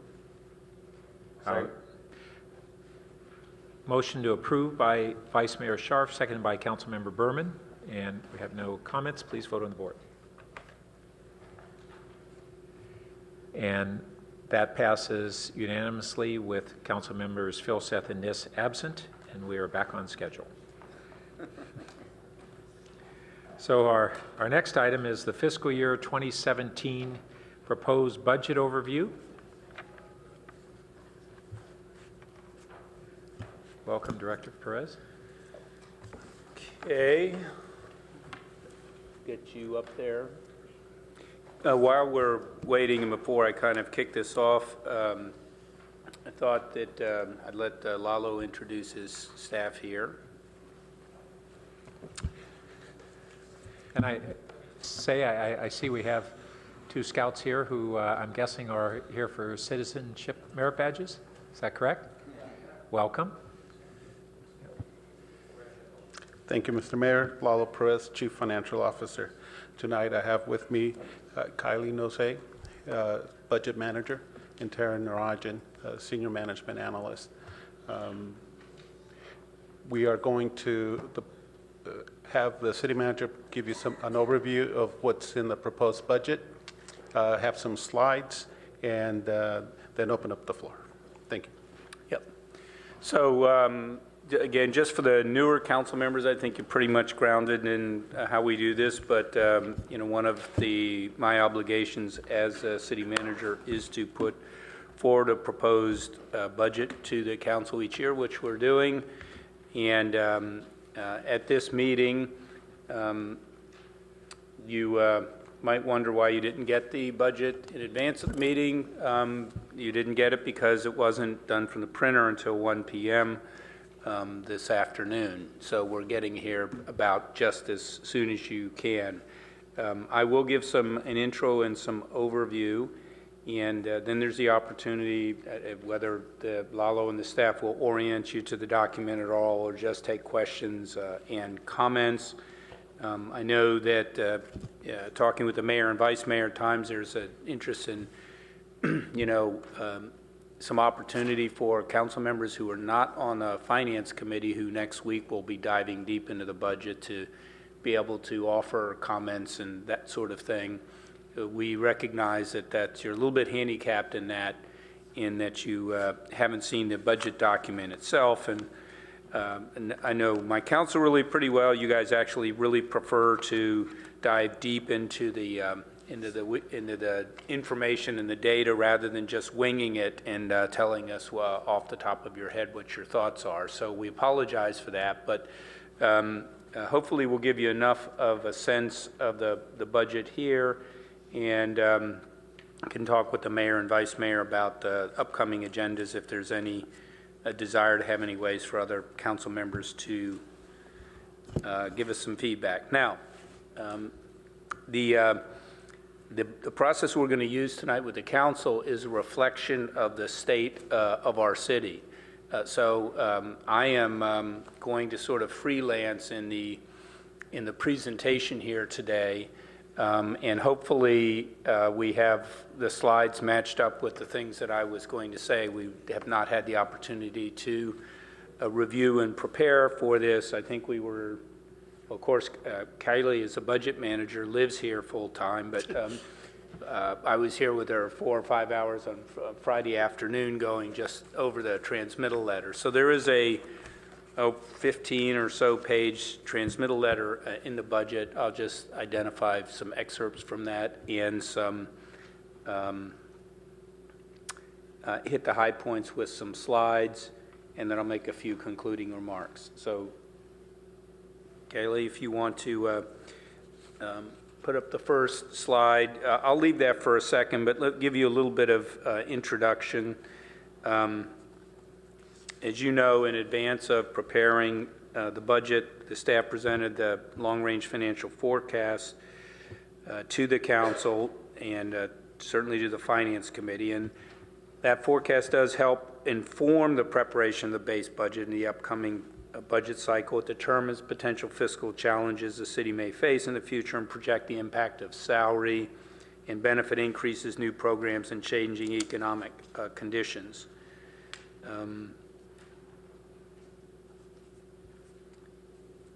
The forecast showed emerging challenges for fiscal years 2017 and 2018, as well as borderline outcomes in the following 3 years when increasing salary and pension contributions are taken into account. This city will have to be prudent as we consider responding to an ambitious community policy agenda and maintenance of our high-quality services, and the need to attract and retain a well-qualified workforce to provide these services. Understandably, our community has been reluctant to support any significant reductions in scope of what we do as a local government, and in fact, the demands and conflicts emerging from our vibrant economy have heightened the intensity of the Palo Alto process, with new analyses and data generation demands and deep dives into complex problem solving within an engaged public process across a wide range of issues. So let's just kind of look at the numbers here. First of all, you see the citywide expenditure budget up there.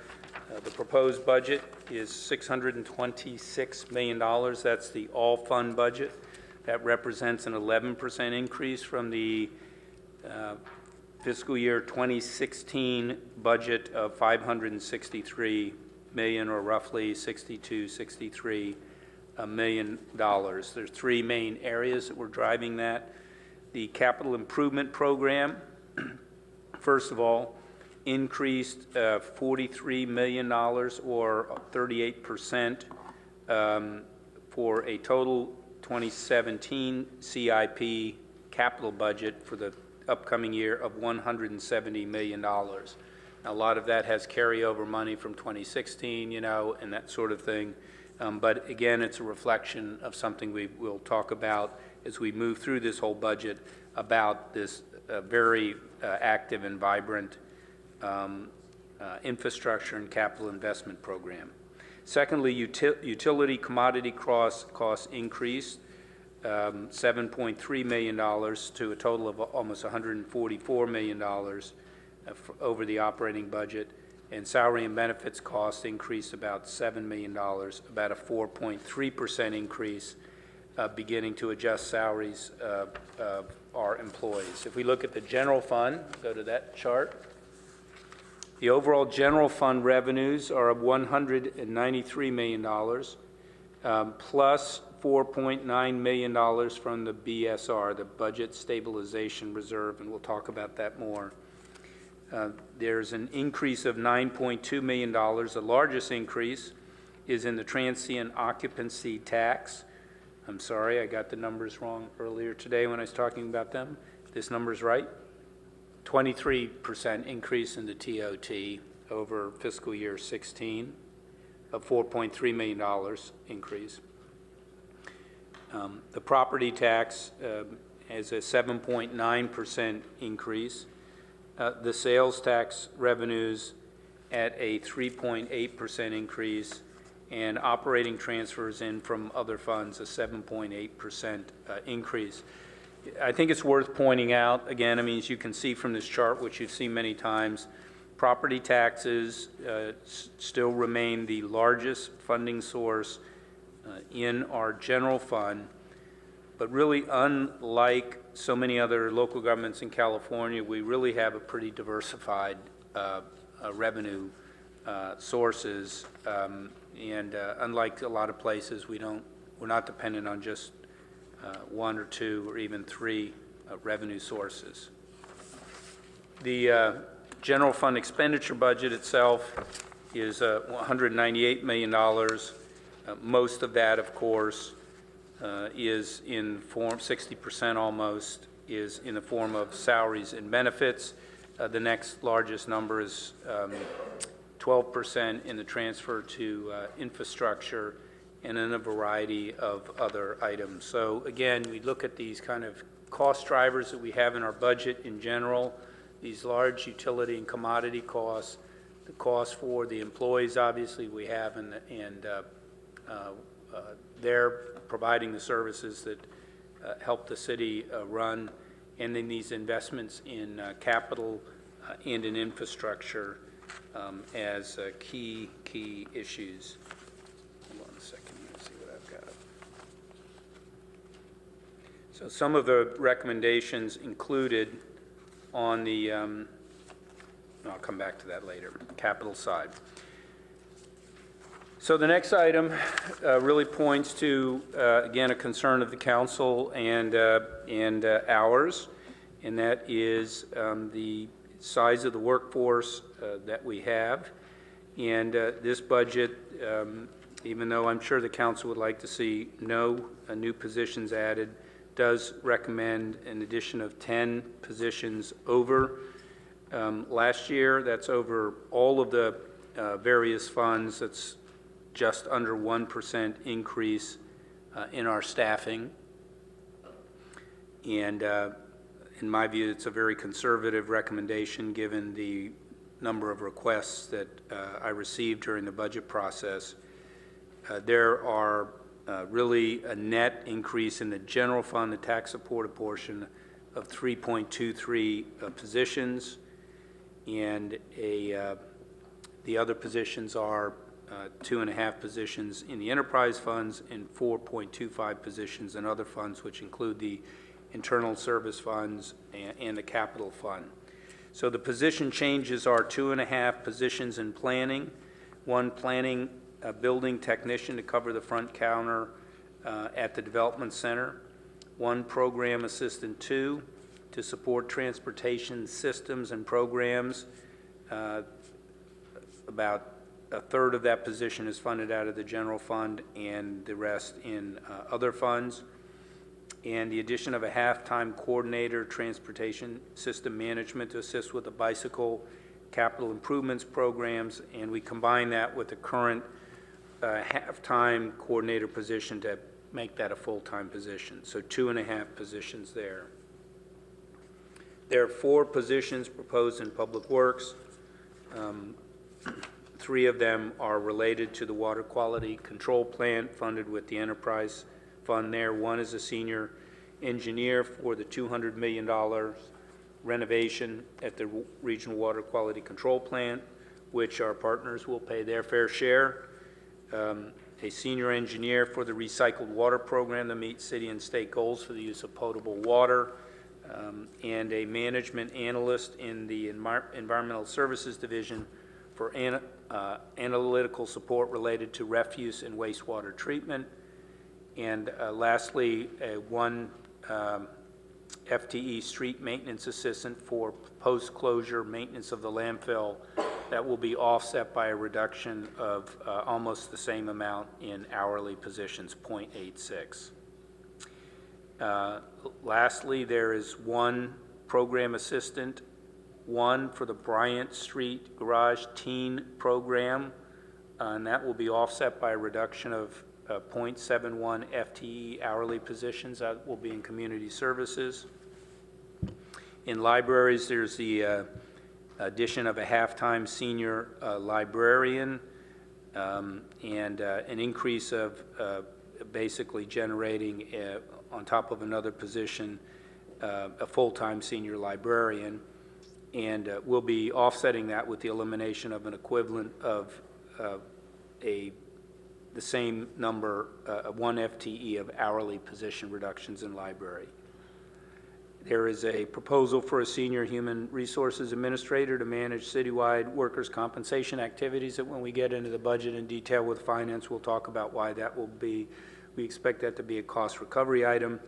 And 1 desktop technician to support help desk requests citywide, also offset by a reduction of 1 hour in FTE hourly positions. So a net in that area of 10 positions overall, again, 3 of them, a little over 3 of them in the general fund.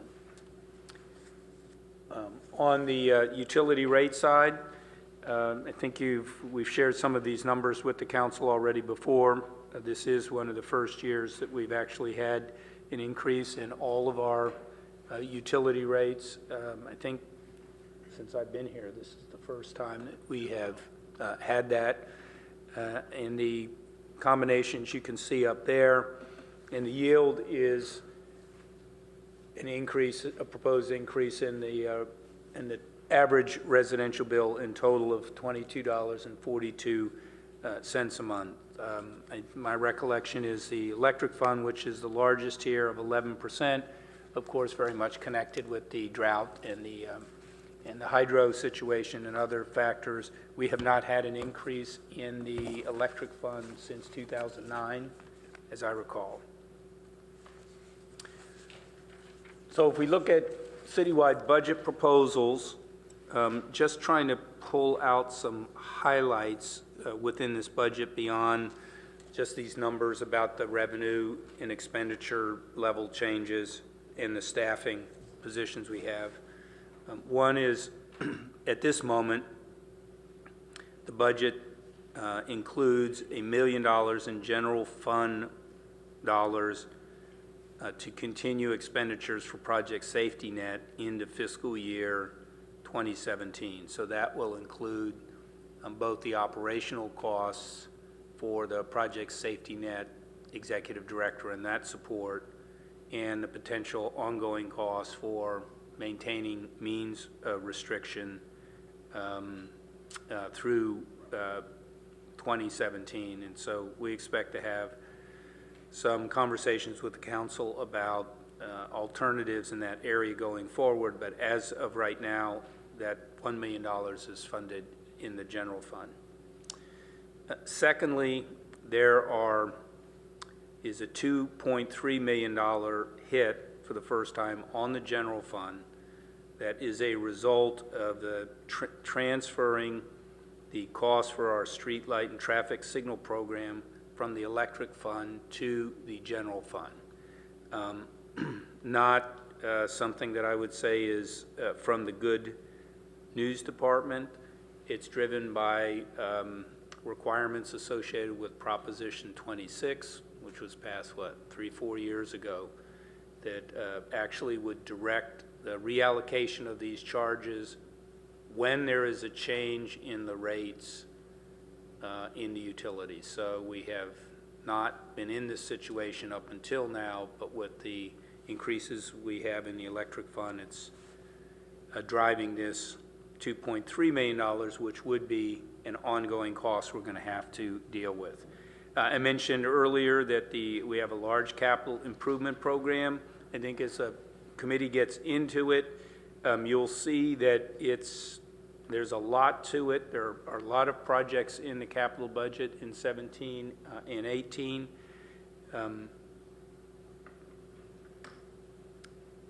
I could make the case that we will be unlikely that we could expend the amount of money we have planned or budgeted in any particular year. We will ultimately spend it, but whether we will do so in that year. But it was pretty difficult for us, given the policy directives and the pressure from the community for advancing on a lot of different fronts, whether it's related to transportation, parking, road improvements, and your own capital improvement program.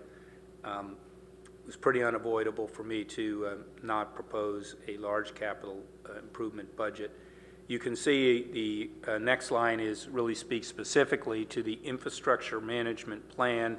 That's the term we're using for the program that the council specifically adopted to redress a range of issues that are the city's been facing for years and coming out of the IBREC.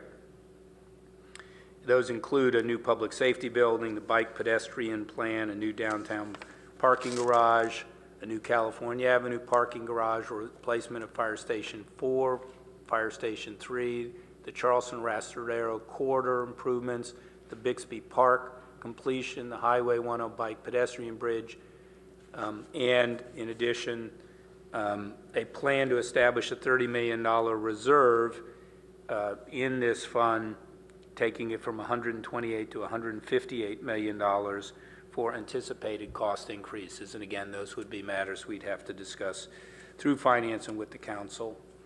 $6.9 million in all funds for the salary and benefit increase costs in fiscal year 2017, and those will continue and they will grow.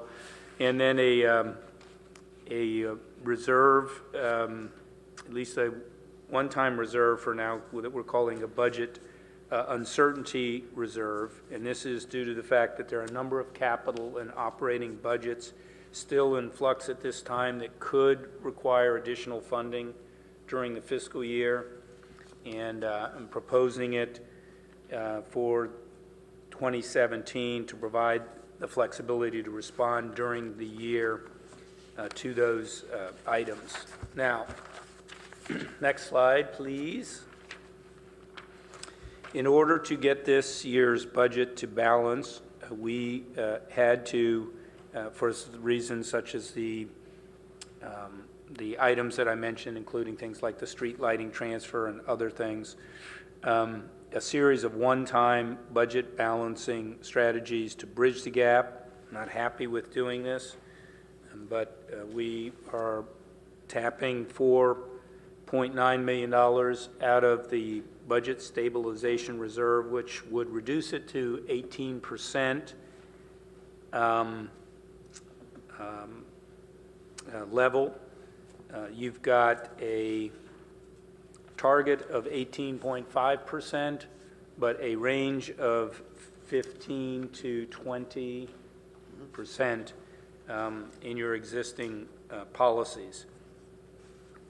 And we also propose the use of savings from internal service funds such as general benefits, workers' comp, et cetera, through a one-time reduction in allocated charges, $3.1 million in the general fund, and some other matters.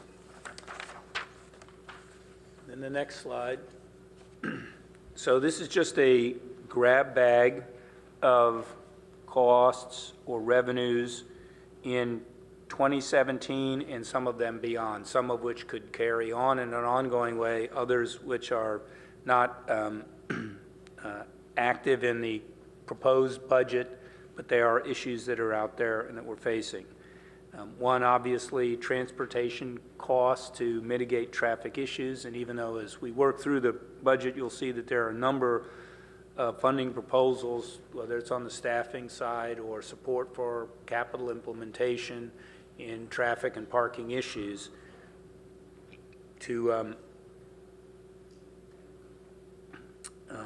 be able to work on the wide range of issues that you're facing. And of course, you just heard an example of some comments from the public about, you know, are we doing enough, fast enough, et cetera.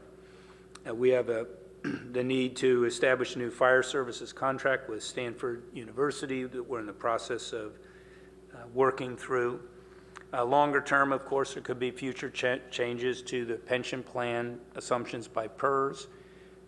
We have not included, obviously yet, because the hotels are not approved or into existence, but there is a potential for 2 new hotels. The TOT associated with that is not included in this budget.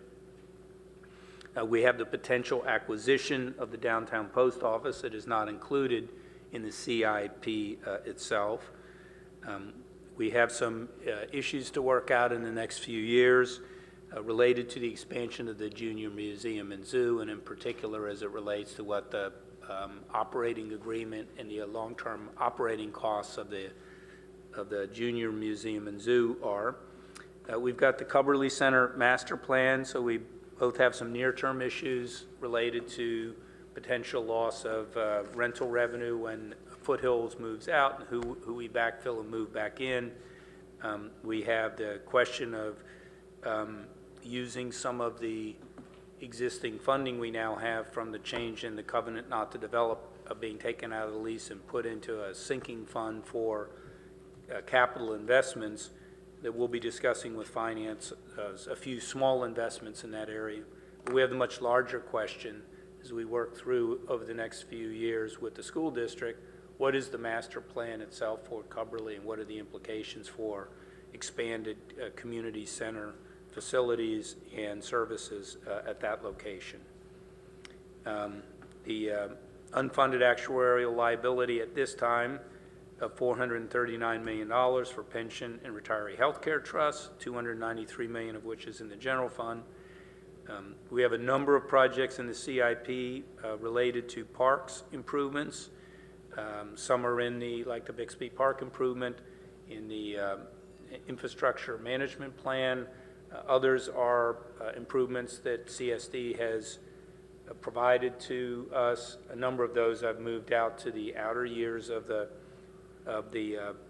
5-year capital plan itself, but that's all in advance of even having the completed Parks and Recreation Master Plan. So sometime once that's completed, Council's going to be having discussions about what to do in that area.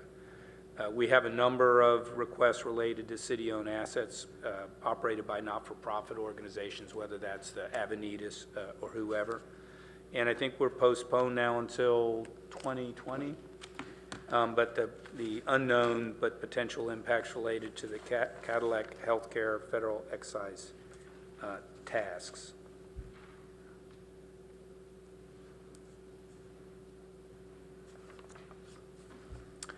So looking forward, some general comments. One,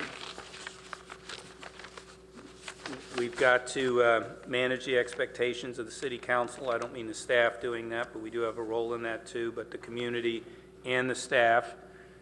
We have a challenge of ensuring we're a competitive employer of choice. That's just not a cute idea. What we're able to do is dependent upon the workforce that we have, whether it's the routine day-to-day services or doing the analytical work or the community engagement work with neighborhoods and everything on the kind of change efforts that the community and the council want to see. The proposed budget does leave us, if it were to be adopted as proposed, with a structural imbalance for fiscal year 2018 that we've got to acknowledge that we're going to have to double down on some way and solve and address. And then these other longer term issues. Now, just sort of before that, I just wanted to try to put this in perspective. The cost issues, the demand for services, this incredible rebuilding of the city that we've been undertaking with infrastructure and the staff environment that we have. I mean, this is a can-do budget. It's also a little bit of a can-do everything budget. And in many ways, we are burning the candle at both ends to deliver on this. And the question is there, I mean, any budget we have to make ends meet. And is it sustainable? Is the proposed budget we have sustainable? I can tell you right now, it's not even sustainable to 2018. We've got to come back and make some adjustments.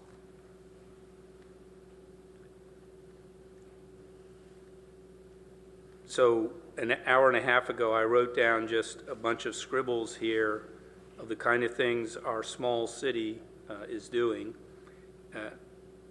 Kylie said to me, here, when she plopped these budgets down, how many pages are they?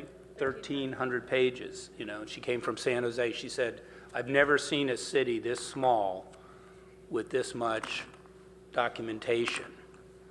And this is the truth. Everything we do is like in many ways, the largest, most sophisticated city with more engagement per capita, I'd argue, than anybody. I mean, I've been everywhere, and we're the most hands-on, invested community that I've ever been in, which is a great thing.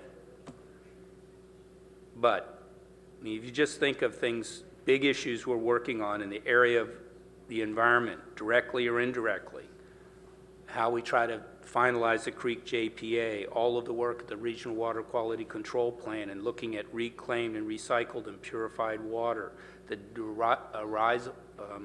arising of the dewatering issue as a crisis, the whole SCAP itself, building codes and electrification, the urban forest master plan, Unmobility, TDM, TMA, RPP, capital projects, Caltrain, high-speed rail, grade separations, a VTA tax, a local business transportation tax, new garages, wayfinding, automatic parking control, paid parking, mobility as a service, shuttles, bike pedestrian plan, 101 pedestrian bridge.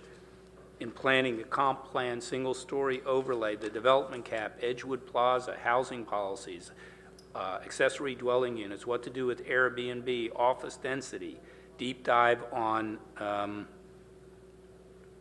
can't even read my writing here, code, development application code cleanup, IR review, the Parks and Rec master plan, Cumberly master plan fiber, and all the things I mentioned on infrastructure and healthy city, project safety net, airplane noise, and on the staffing side, I mean, in many ways, we have an emerging crisis in staffing. The problems or the challenges of our community naturally are playing itself out in our ability to recruit and retain people. Housing costs, traffic and commute, and the demands of our environment. The people who work on all of these things have to work harder on more complex issues with more public scrutiny than most of their peers. So right now we're trying to find a utility director. We just lost our economic development manager. Planning has a number of positions, you know, a transportation official left, a comp plan planner left, young assistant in our office left. OMB, Office of Management and Budget, lost the OMB director. It's lost the original development, or the budget manager. It's losing 2 out of the 4 OMB staff. May 6th, as we're going into the budget discussions, we're going to have a couple of staff people to work on the budget. And you know, there's not one single factor, you know, that you can point to. There's a combination and different ones for different people. But I think we need to realize this is a big budget with big demands, and you know, we're going to have holes during the course of the year in our ability to respond to them.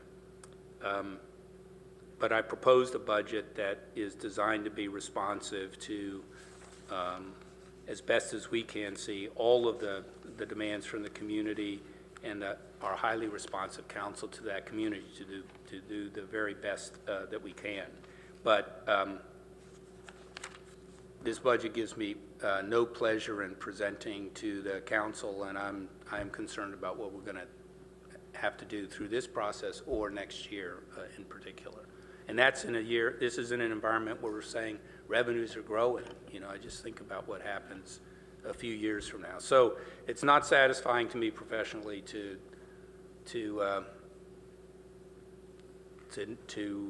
not be able to resolve and tie up in a nice package this budget. It's got a lot of choices and some contradictions in it. So for that, I apologize, but I think it's representative of where we are right now. I do want to thank our folks here so much. Kylie, I have to say this here publicly. You have so risen to the occasion.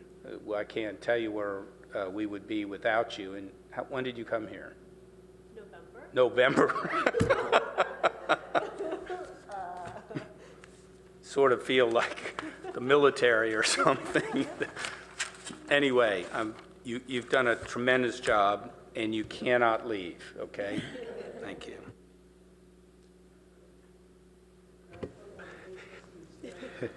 I think a couple of quick reference points that we want to give you. As Jim mentioned, the documents came in pretty late. The staff had been working pretty long hours. You know, there's 6.5 people in OMB, and from a year ago, there's only 1 left of that group. It's probably outside of planning. It's probably one of the most challenging areas in the organization. to produce the documents that we have. So we'll apologize in advance if we have errors. We will fix them. Hopefully there's nothing big. We try to, go over them as best as we could. But a couple of points of reference that I think are important for our council and our community to understand. As you know, I've been here quite some time, and I think we're doing progressively a lot of wonderful things and a lot of new things from when, let's say 2003. And in 2003, we had 1,122 employees citywide, to comparison now of 1,052, so that's 70 positions less. We're doing a lot more now than what we were doing then. I'm pretty sure of that in terms of a lot of the innovation and things. So because we have more diversified revenues, we have opportunities to do more things, obviously. And so there's a lot of things to do. Comparing it a little bit closer to 2009, we had 1,075.60, or 23.5 positions more in 2009 than we do now. So, it's addressing the point that Mr. Keene said, that, obviously we're very concerned about the pension and healthcare obligations associated with any increase. But in order to address the workload issues, we felt that it was necessary. So one of the things that you'll read in Mr. Keene's message to you and the community is, our goal is to try to have these one-time items just be for this year, because we want to have the time to structure a plan that fixes this structurally, and that, with the target being to come back to 18.5 in our reserves, and to have informed decisions so we don't jeopardize the services to the community abruptly. We've been through that. As you may recall, in 2009 and 10, we started freezing positions, and some of those positions were not necessarily positions we would have frozen under a normal condition, but because of the severity of the downturn, we had to make those difficult choices. So with this proposal, it gives us a bit of a flexibility to make informed decisions, buy us a little bit of time. And with that, we'll turn it back to you. Thank you, and thank you for all the hard work that's gone into this. So we will now be receiving our books, I take it. And we can open it up to council members for questions and brief comments. The bulk of the work in the review of the budget is obviously done by the Finance Committee. And so this evening, we want to give particular opportunity for members of the council who aren't on the Finance Committee to ask questions and to give any input to the Finance Committee or staff going forward. But also, if members of the Finance Committee have certain considerations that they want to bring before the council, there's certainly, this is the opportunity at the preliminary stage to do that. Then, as the city manager stated, because we are only just now getting the budget, draft budgets before us, we may very well have some follow-up questions or input to the Finance Committee that is subsequent to this meeting. And if at the end of this discussion we find that council members want to have some additional time to provide comments, we can try to schedule that in the next week or two. We do have tight council meetings, but that's something that we can bring up at the very end of this conversation and see where we need to go. So who would like to go first? All right, I'll kick it off. So first, a question. This percentage of our budget and absolute dollars that are in the capital improvement program for 2017 strikes me as all-time records on both a percentage basis and absolute dollars. And now this pie graph on page 2 of the PowerPoint is for the citywide program. So that's utilities, enterprise funds, and regular general fund. But can you give us some framework, Lalo? I think you sort of alluded to some of this, but compared to, say, 2009 or 10, how much more are we spending on capital improvements versus that time frame? And I'll toss this out, knowing that you might need to thumb through things to be able to give an answer to that later in the conversation. So if you need time, I can just toss that out. If you've got a ballpark now, that's fine too. I'm not looking for exact numbers. So while Kylie looks it up, let me give you some high-level areas that we know about. As you are all well aware, you have your $128 million infrastructure plan that did not exist in 2009. So that's a significant change.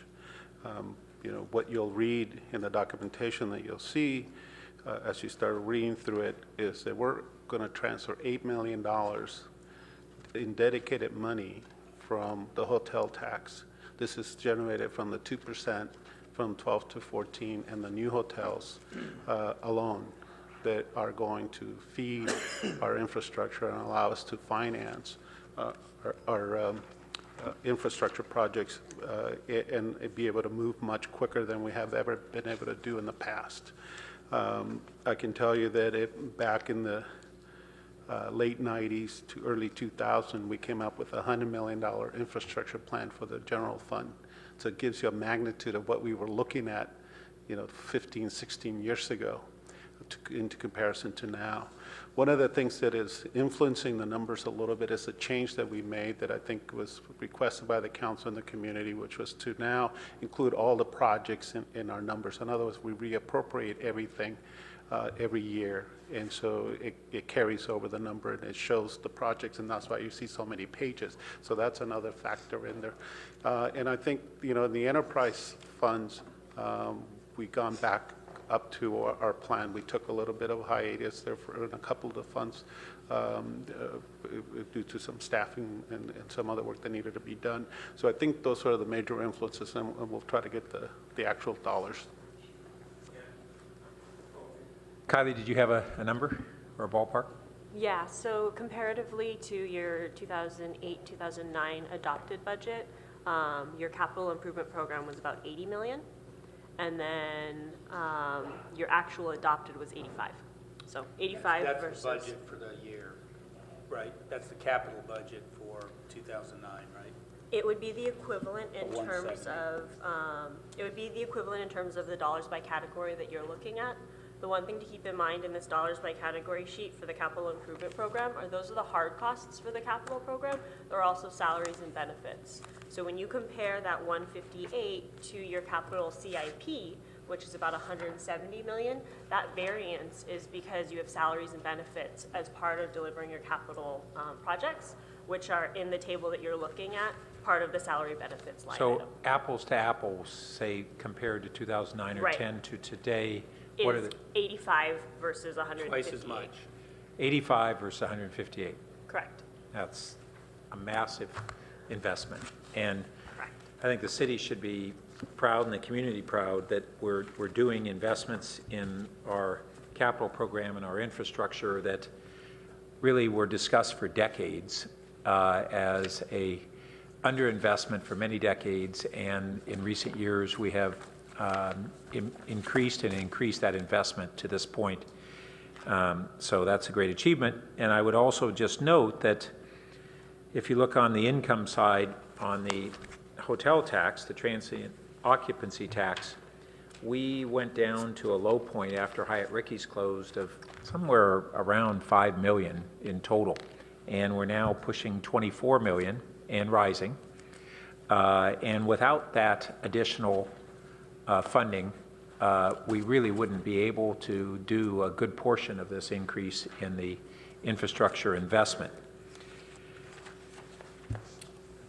So then I just wanted to also ask on the utility side, we've gone a number of years with very low or in some of the utilities, no increases, and now we have all of them going up in 1 year. 2 of them are very impacted by the drought. And it was really a 3-year drought, and we I think last year kind of deferred an increase on some of these, but there's somewhat of a lag, I understand, between the impact of the drought and it catching up on us having to increase these rates on water and electricity. But we now have a year in which we are pretty much a normal snowpack. And this budget, or I should say these utility rate increases, were computed before we had any confidence that we had a normal year.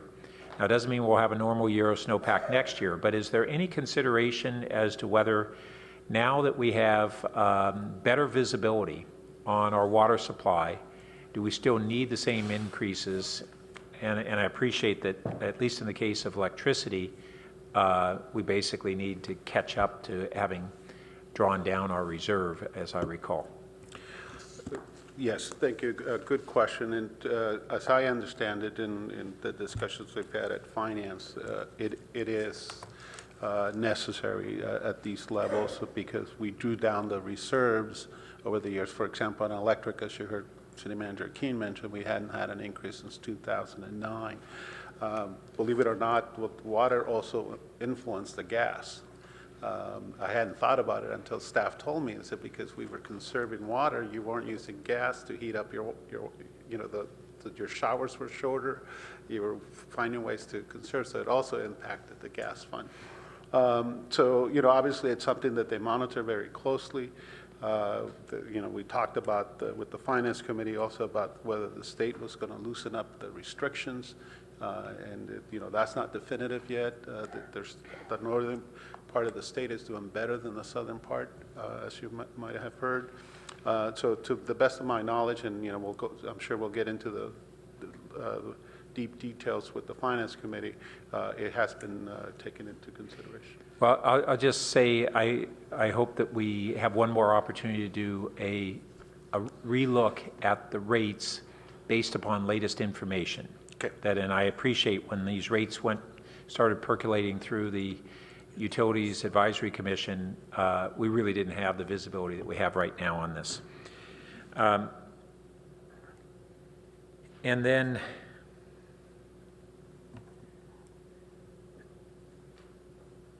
as far as positions, I guess I do have, well, one comment. I understand you mentioned that a couple of the positions had to do with our wastewater treatment plant, and I support the necessity of moving forward with the engineering positions in that we've really heard for a decade that we had a long series of steps that would result in pretty much a full rebuild of our wastewater treatment plant and modernization of it that will occur over this coming decade approximately.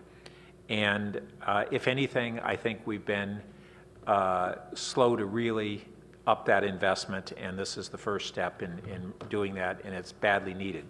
That's such a vital function for not only ourselves, but our 5-member partners who will share the cost of that. Mr. Mayor? Yes. If I may add, that share cost is 64%. Okay, so we pay 36%. Correct. Whatever cost and that is. then we're looking at financing the project at rates of below 2% from state revolving loans. And on the one position that caught my eye was on the development center. This is another accomplishment that we've had over the last half dozen years or so, which is to greatly improve the performance of our development center, as we heard last night. And it's sort of akin to what we've done in an investment in our streets.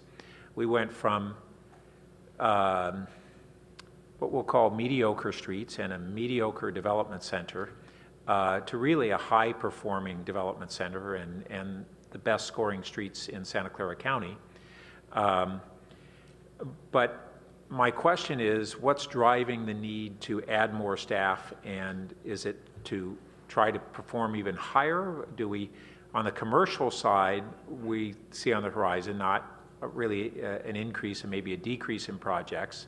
On the residential side, is that what's driving it, or is there some other performance-based initiative that's driving that one increase that was mentioned there? So, well, are you able to answer that? Okay.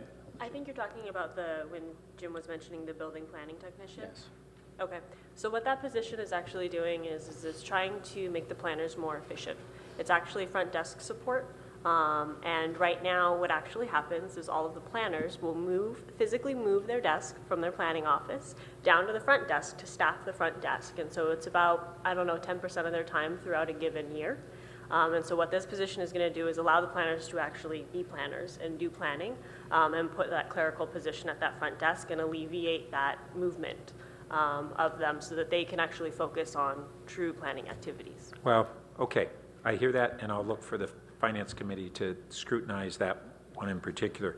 Finally, we have the issue of the unfunded pension liability, which for all of the great things that we have done over the last 8 years in reforming not only what was an unsustainable financial horizon for the city, but we did that, and we have now addressed this incredible backlog in unfunded and reduced our backlog in infrastructure in a really major way. But the remaining real great challenge for us is this unfunded pension liability. So in this year's budget, refresh me where we stand. The council gave direction, and refresh for me where we stand and where we are in the coming budget.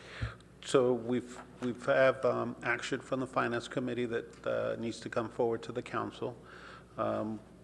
From the 2015 fiscal year close excess funds, we set aside $1.3 million.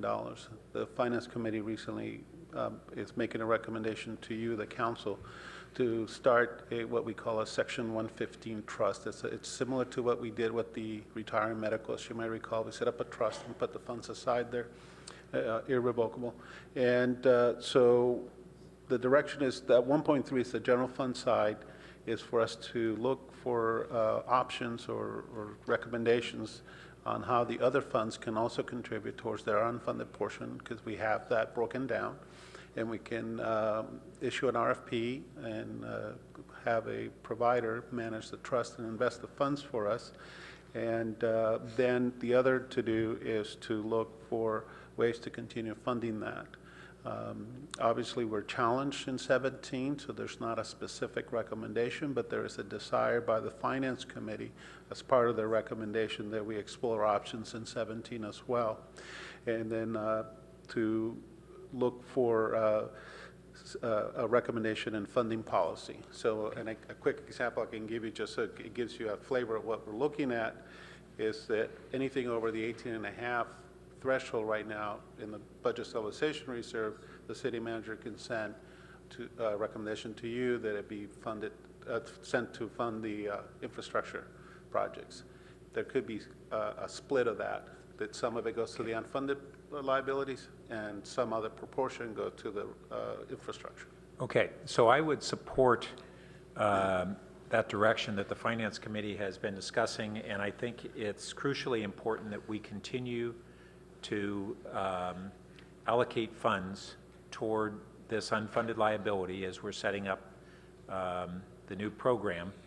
And I would want to see it not less than $1 million for this fiscal year budget, and if it has to come even from $1 million less toward the infrastructure or $1 million less in our budget stabilization reserve, whatever it takes, I think we have to have that commitment and continue with it. It's the remaining element in having our finances long-term to be sustainable. So we've got a debt that we've got to be paying down. Councilmember Du Bois. Thank you for all the hard work. my bedtime reading for a month now. I had a question about drawing down the BSR. I mean, have we done that in an up economy before? We have. Back in the Great Recession, temporarily, we drew down on the reserve. Yeah. Oh, I'm sorry. Specifically when times are good, or do we usually do it in a recession? Yeah, in good times, not below the target that I can recall. Yeah, okay. So, I mean, hearing the city manager's comments about a sustainable budget, it's a little bit worrisome. And, you know, if this isn't it, I think it'd be good to maybe see some scenarios with some hard choices just to see what that means to get to something that feels more comfortable, maybe just kind of understand the risk involved. Appreciate that it's ambitious and we're trying to do everything. But if you don't believe it, you know, I think maybe some alternate scenarios would be good. In terms of the new FTEs, that's above all kind of open and unfilled positions that exist today? Right.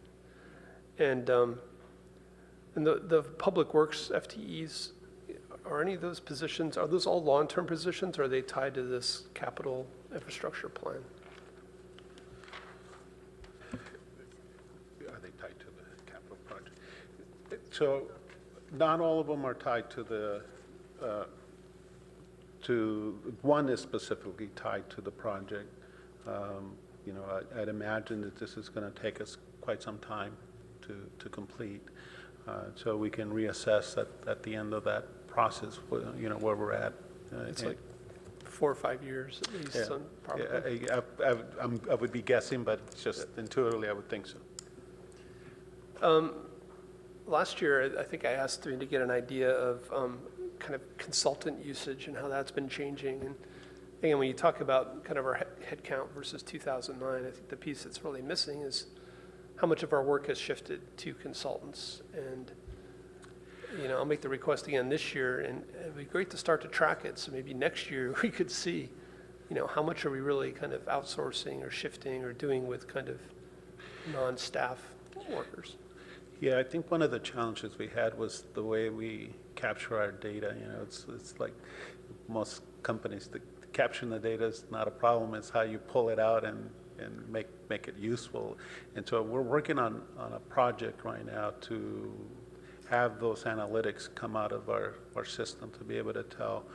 But what I can tell you is that we have moved some of our services from in-house to contracting, which may be part of what you were mentioning maybe. We've done that for the golf course, park, custodial, street sweeping, to name a few. So there's been a shift, and that impacts those numbers as you mentioned. Yeah. And we've got an upcoming issue like with the fleet. We have a couple of items coming through the Finance Committee in May, how we administer our supplies for the fleet management. We're looking at a different model.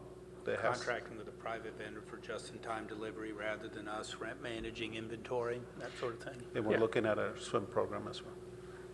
Yeah, and so, again, I totally believe we are doing a lot with and stretching people thin, but, you know, I think it'd be good to recognize we've also shifted and we're leveraging some outsourced work as well.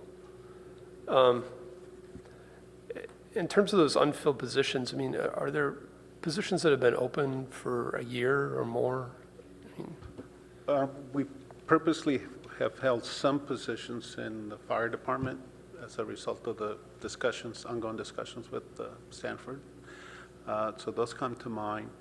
In terms of difficult recruitment, I think we've been having some challenges in some of the utilities, but it's been, I can't think of anything that's taken a year off the top of my head. Okay, so the other shifting away from people, I guess it'd be great to have ideas for new revenue sources. I think we're talking about parking revenue potentially. I don't know how big it could be, but I was talking to Jim the other day. Some cities are offering lit fiber services instead of dark fiber, and those have been highly profitable. And then we have this question about business revenue, potential business tax, and I think it'd be good to see some of the trends of business revenue versus residential revenue over time, to see, if we're keeping up. And then just to echo the comments about the unfunded liability, I mean, I would support trying to find a way to pay into a fund for that.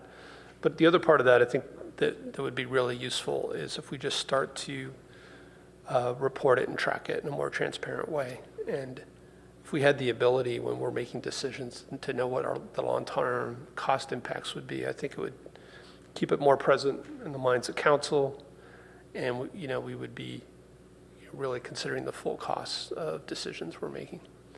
And so that's, again, that's not really saying we would necessarily pay it differently, but I think just making it more visible would be useful.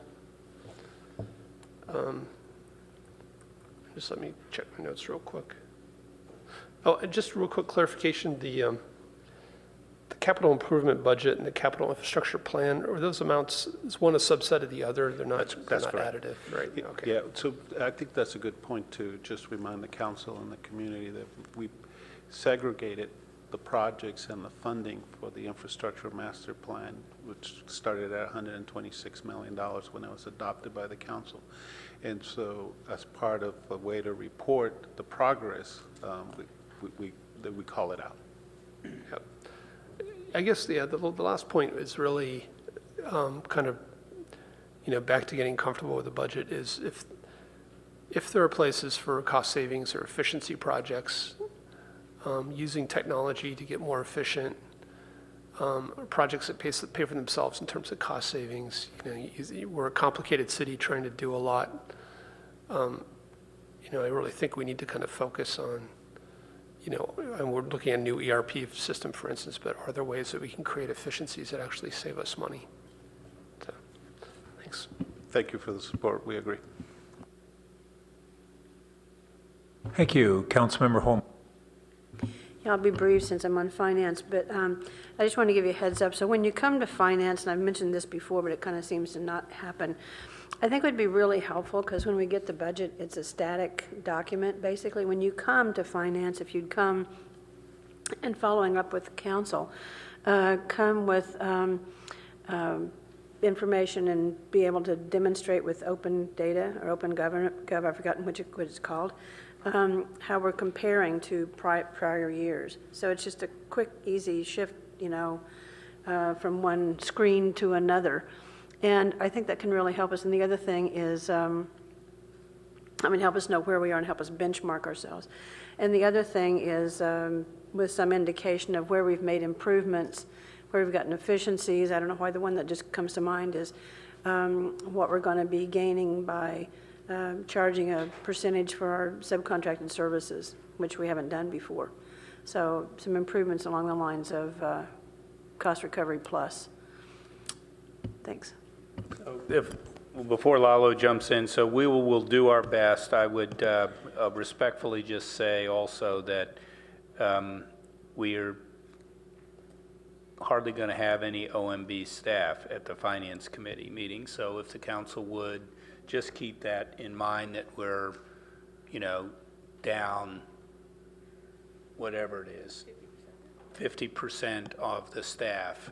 So we're going to have to triage in the Finance Committee too, is to be sure we're working on what's most important, and if we can do these other things, we will. But Vice Mayor Scharf. Thanks. So thanks for the excellent presentation. First of all, in general, I think I agree with the city manager's approach to this budget. And I agree that next year it has to be a sustainable budget. I think Councilmember Du Bois was correct, but I think the big part he left out was the possibility of the new hotel revenue, which is the most likely realistic source as opposed to finding, efficiencies somewhere. I'm thinking maybe you could look at that and get a sense of what that would look like, in different reasonable, and how that would basically give us confidence that there should be enough revenue, plus what we normally expect to see if we have a sales tax increase, and also our property taxes usually go up. I mean, this year they went up, what, 8%? What did they go up the year before, do you know? Let us look it up. Taryn has it. What I'm saying is that it doesn't really matter that much. It's more, maybe you could give a sense so people get comfortable that this approach is, this is a stopgap measure for this year, but next year, you know, given where that's going to be, this should play itself out and work out, barring having a sudden recession or something like that, which my gut sense tells me that it would actually, that it'll work out and it will make this work for a sustainable budget for next year, which then gives me comfort for your approach for this year. How many public works people are you hiring? Was it 4? 4. I think there's some shedding of some part-time people in the mix, but obviously And what are they going to do? What are the positions? So 2 of them are senior engineers, and those are the ones for the regional water control plant and the recycled water program. And now that will deal with the improvements we're doing. Will that also help with the improvements and manage the improvements to the water quality plant? Or not? Yeah, go ahead. Yeah, well, we both have the overall planning for the investment design and the retiring of ultimately the incinerator and all that stuff. Then we have the very specific acceleration on the reclaimed, recycled water, even ultimately purified water discussion to be sure we've got enough staffing to help support that. And that's 2 of the people. That's 2 of them. There's one in refuse and. Right, so one of them is a management analyst. So within Public Works, you know, the multiple divisions, each division has a management analyst that helps them with all their analytics and whatnot. And so that person goes to refuse? Or not? This person is, yes, for refuse and wastewater treatment. So they'll help with both of them, with the oversight of just the kind of administrative side of things, hiring, budget, contracts, all of that. And then the last position is street maintenance assistants to help with the post-closure maintenance of the landfill. All right. So my big concern with, is I look at this capital improvement fund, and we are doing so much capital improvements next year. I mean, you know, $10 million for the golf course, we're starting the public safety building, we're starting, you know, if you just go through it, you see there's multiple line items where we're over $1 million, $1.4 million, $1.5 million, and some really big items, including some for Rinconada Park improvements and stuff, $3 million. My concern is that you don't actually have the staff to do that. And I actually think if that's true, you should look at putting more staff there. I mean, I don't want us to get to the end of the year and you've done a third or a half of what you said you're going to do.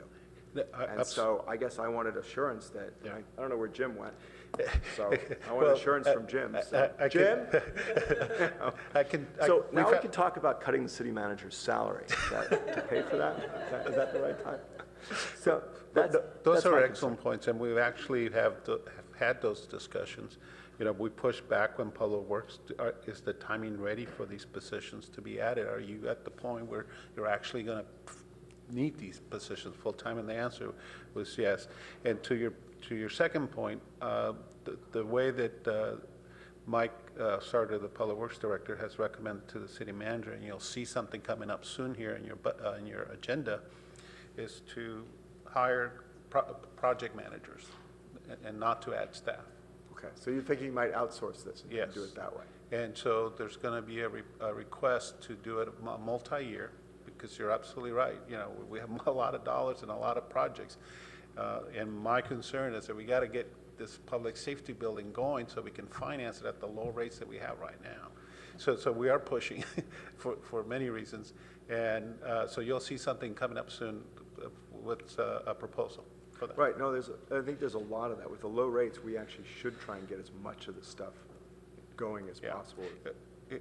Just to remind the council is that once you borrow, you have 3 years to build. So that's why we can't start until we know that we have a time window. Right, no, that makes sense. But we obviously got to get the planning and stuff done so we can get it done.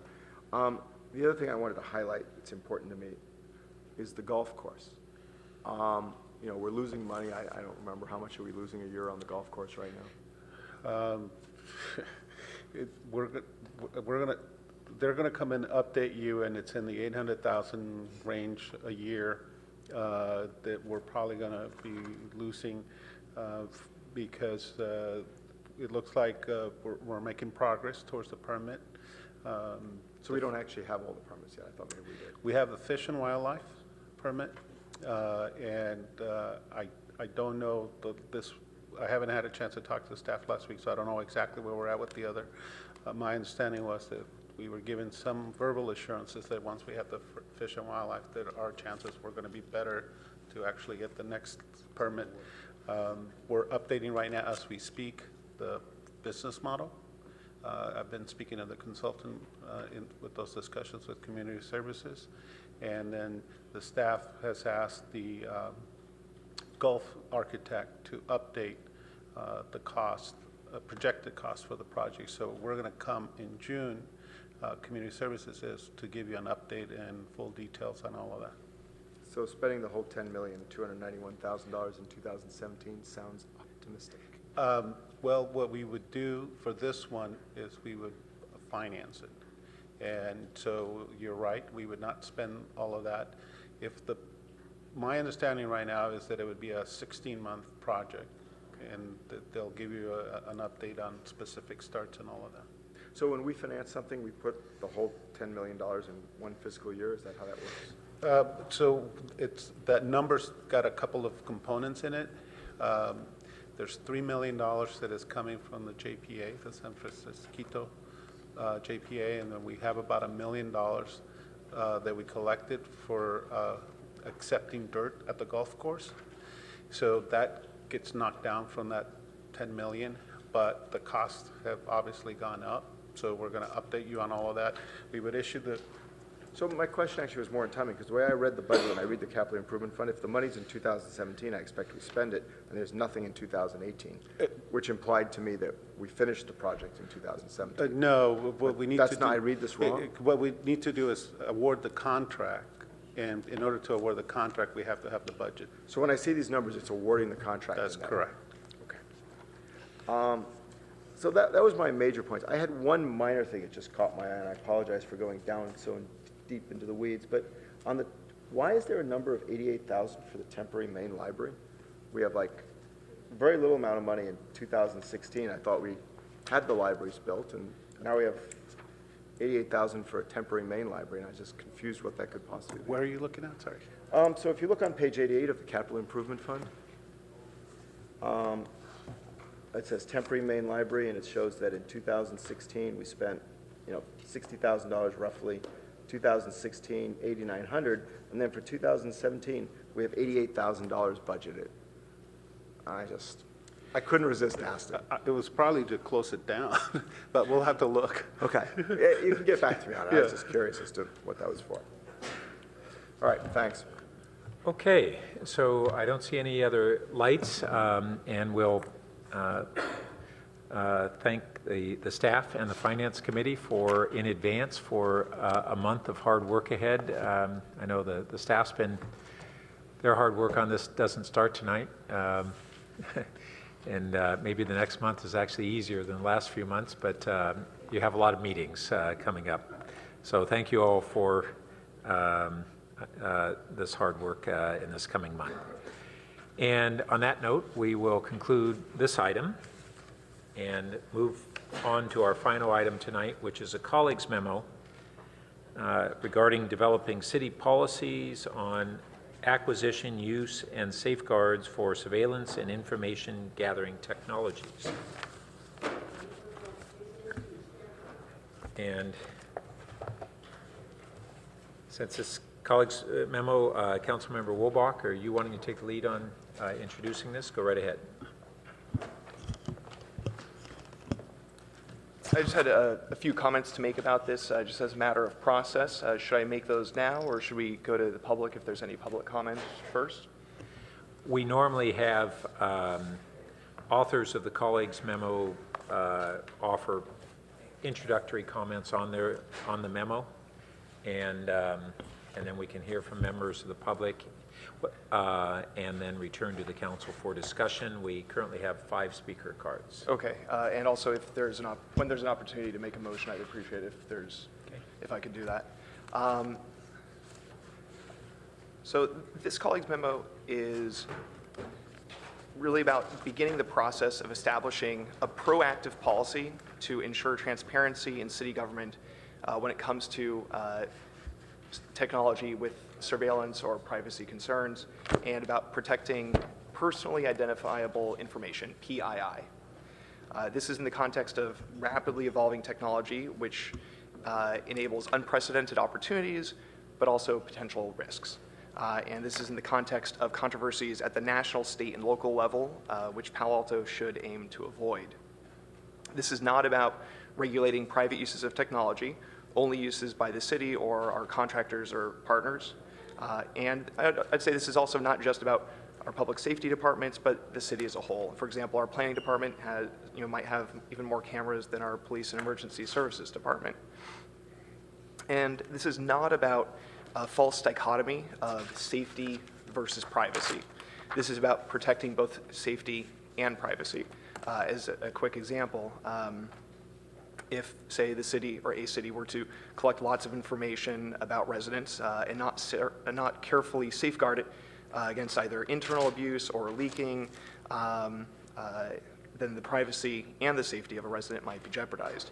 Automatic license plate reader, as one example, can provide detailed information about a person's movements and habits, which could be embarrassing if made public, could be used for blackmail if obtained by a hacker, and also dangerous physically if a stalker or other nefarious actor obtained it.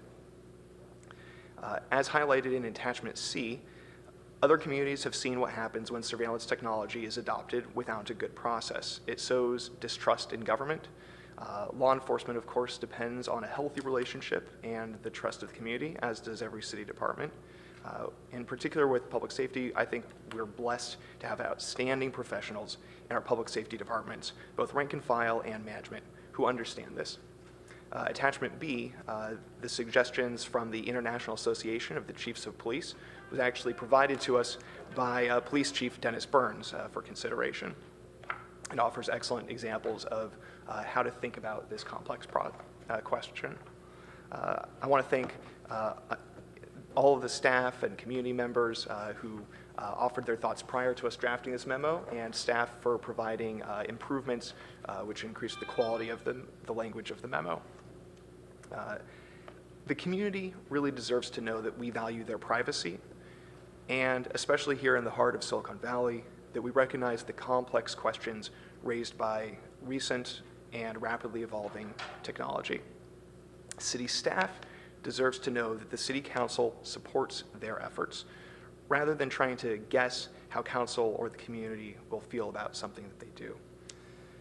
The buck stops with the council, and we should be responsible for authorizing any potentially controversial technology applications by the city. We could try to respond ad hoc to each new technology as it arises, but as the co-authors of this memo, we are of the opinion that we should be proactive. We envision a high-level policy, a standard operating procedure, a checklist for staff to follow when considering adopting a new technology. Such a checklist would call for standard components, but which could be flexibly applied depending on the technology and the need. As a high-level policy, it would not dictate the outcome or the details of future technology adoption or deployment in Palo Alto. It would merely establish a clear, consistent, and transparent process by which we would make decisions about technology deployment. Particularly important are collection of data, retention of data, and dissemination of data. Along with that, analysis of data and council authorization. I expect staff in the Policy and Services Committee will closely study at least 3 sources of suggestions. First, the ACLU recommendations in Attachment A. Second, the International Association of Chiefs of Police recommendations I mentioned before in Attachment B. And also, worth noting is, we didn't include it as an attachment, but the draft ordinance currently being considered by the Santa Clara County Board of Supervisors, which is working in parallel to this. I'll watch with interest what unfolds at the Policy and Services Committee and look forward to recommendations coming back to full council once there's been considered and thoughtful input from staff and the community. Thank you. So unless anybody has a burning question, we'll go ahead and let the members of the public speak. All right. Our first speaker is Adam Schwartz, to be followed by Brian Hofer. Each speaker has up to 3 minutes to speak. Thank you. Good evening. I'm Adam Schwartz. I'm a resident of Palo Alto. I've got 2 kids going to Jordan Middle School. I'm also a lawyer at the Electronic Frontier Foundation. The EFF is a nonprofit group that tries to ensure civil liberties in the new digital frontier. The technologies that are changing our lives, obviously they can do a lot of good. They can make our government more accountable. They can make it more efficient. But sometimes these technologies can diminish our privacy and our civil liberties and even chill our free speech. Every time one of these technologies comes up, these new powerful surveillance technologies, there is a thicket of complicated questions, including what are their costs and benefits, and should they even be adopted? And if so, who will the targets be, and what are the privacy rules going to be? It's the view of the EFF that these are decisions that ought to be made at the top. And these are decisions that should be made in consultation or with an opportunity for input from the general public. We think we get better decisions when all of the stakeholders have an opportunity to be heard.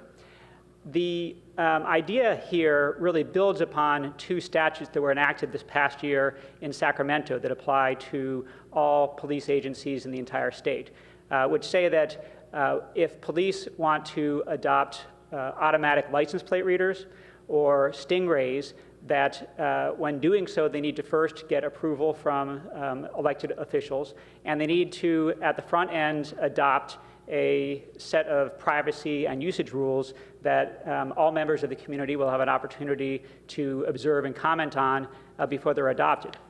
And so what the idea, I think, here says in this bill is that it shouldn't just be these 2 particular technologies, the stingrays and the license plate readers. There ought to be an across-the-board approach that says all of these new emerging technologies should go through the same kind of process. Without trust between community and police, there can't be public safety, and we think that this kind of policy will do a great deal to advance trust. Finally, EFF, ACLU, other groups that are here tonight, I'm sure would be very happy to meet with city officials to assist in this process of crafting appropriate legislation in coming months, and I really appreciate the opportunity to be heard this evening. Thank you very much. Thank you. Our next speaker is Brian Hofer, to be followed by Paul George. Welcome. Mayor, honorable council members, my name is Brian Hofer.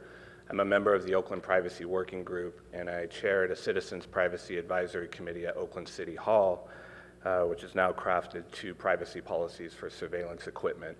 I've also worked with the Alameda County Board and the District Attorney on what I believe is the nation's strongest stingray use policy in the country, and I've worked with Supervisor Simidian and the Santa Clara staff on their current ordinance. I encourage you to go down this path. Everything that I've read in this colleague's memo is directly on point. Santa Clara has actually leapfrogged us a little bit, so if you're going to look at a model, I do encourage you to look at Supervisor Simidian's draft. They spent over 10 months receiving feedback from the public defender, district attorney, sheriff, and others, so it's been vetted very well. I want to talk, as we heard from the budget staff just earlier, one of the obstacles you might face or concerns that you're going to face is staff time. As someone that's been through the process, I just want to share a little bit what we went through. For one, if you use Supervisor Simidian's ordinance, the ordinance is drafted. Secondly, while Oakland's annual compliance reports are premature, so I can't share those with you, Menlo Park has been doing it on a quarterly basis with their license plate readers. Those reports are 2 pages long. It's not too much of a burden to produce those. Secondly, what about the underlying use policies themselves if you do get the overarching global ordinance? You're going to be writing individual use policies for equipment that you've approved the use of. Oakland created a very robust policy and procedures. We took a long time with that. Once we created our second policy, it took 1 hour. We sat down with the helicopter team. It was a thermal imaging camera that the helicopter used, and we quizzed them. How do you intend to use this? What do you need it for? What sort of data sharing might you be doing? How long do you need to retain the data? And then we modified the template that we already have. So you're going to face some of these concerns, but I assure you that once you clear that initial burden, that burden is lessened quite a bit. And I don't want to make it sound so casual that you're just approving surveillance equipment and policies, but the burden really will disappear. And it's good government. It leads to transparency. It's not to exclude the Palo Alto Police Department from having a voice, but it allows others to also have a input into the self-determination of what is appropriate in Palo Alto. So I encourage you to keep doing this. Thanks. Thank you. Our next speaker is Paul George, to be followed by Winter Dellenbach. Welcome. Good evening, Council. My name is Paul George. I'm Director of Peninsula Peace and Justice Center, which has been based here in Palo Alto for 34 years. I strongly urge you to support the colleagues' memo that's before you. Surveillance is on the rise in our society. Unfortunately, transparency with the public is not. We need to find the proper balance between the use of technology, the technologies that keep us safe, and levels of transparency that will assure the public that those same technologies are not being abused and that our personal data is kept secure. Holding full public hearings and setting the operating and security policies before any such technology is acquired is an absolute must, I think, in a democratic society. Without those elements, there will be no balance between security and public transparency. As the previous speaker noted, the colleagues' memo does cite the possibility of significant staff time required to administer the various reporting programs, et cetera. I would respond, that's the price, and the small price actually for that an open, free, and democratic society must pay to remain free and open. And I also applaud Supervisor Joe Simitian for the very strong ordinance that he has proposed for the county. It has rightfully garnered national and international attention. I came across an article about Joe Simitian in the London Guardian. It was great. Palo Alto should use it as a model for its own ordinance and set the gold standard for cities. Please support the memo. Thank you very much. Thank you. And Winter Dellenbach to be followed by our final speaker, Jerry Schwartz. I hope you refer this to Policy and Services. It's really badly needed. If you're hesitant, I suspect it's more a matter of your needing more information rather than it being an unworthy or mistakenly time-consuming subject matter, given all the good work that you have to rely on that's come before us.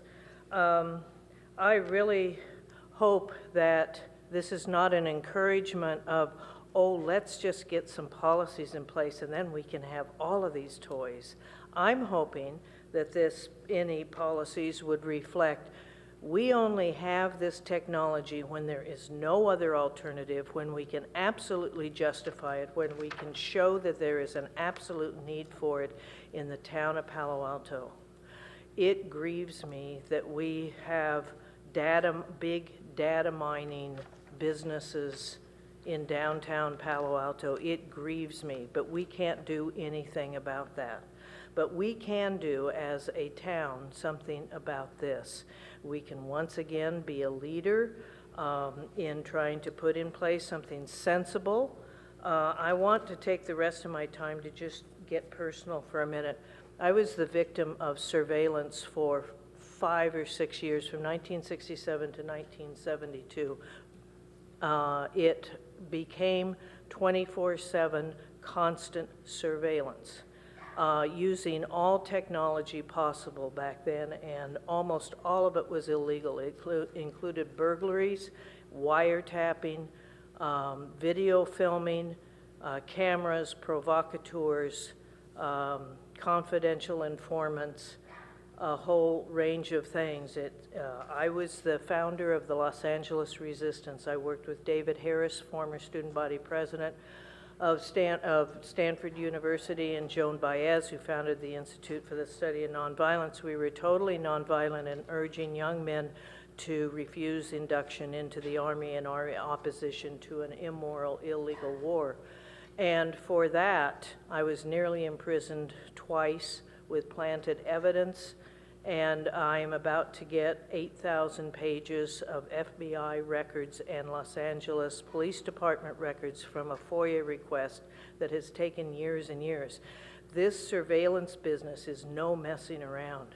It ruins people, and I hope you, each and every one of you, take this really seriously. And let's get on with this and be our best civic self. Thank you. Thank you. Our final speaker is Jerry Schwartz. Welcome.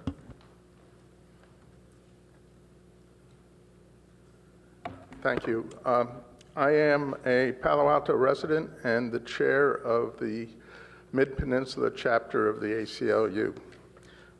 The proposal before you is a practical, pragmatic way to deal with a matter of great and increasing concern in today's society. The current surveillance technologies are, well, you know what they are, sort of, and you know how concerned people are about them. But what's coming in the future with artificial intelligence and all kinds of stuff nobody's even thought of yet is even more concerning. The ACLU is not opposed to any particular technology. What our position is that any technology must be adopted with public review. The decision makers must have full information about it, and they must make informed decisions. There needs to be something like what is proposed here so that there are general procedures in place to reach those informed decisions wisely. And finally, two more or less personal notes. One is, as a resident of Palo Alto, I am very glad that Palo Alto is again leading the way on something that is of great public interest, at least on the peninsula. And the other is, I've heard in a previous remark and from my friends in Oakland that Alameda has the best policy with regards to stingrays. Ain't so. Santa Clara County has the best policy, which they will not acquire a stingray. And we can thank Joe Simidian for that. He fought very hard for it. Thank you. Thank you. So we can now return to the council for discussion and prospective motions. When we go to a motion point, I know that Councilmember Wolbach asked if he could have the floor. Councilmember Berman. Well, thank you very much to the members of the public for coming to speak today. I spent far too much time reviewing EFF white papers when I was writing my law review note 10 years ago, and know the quality of the work that you guys do. Needless to say, that note was not published, but more recently I've been doing some research on kind of best practices for adoption of technology in local public safety. And one of the things that I read by a sheriff's association actually was, the best process is to have a policy in place before you have a problem.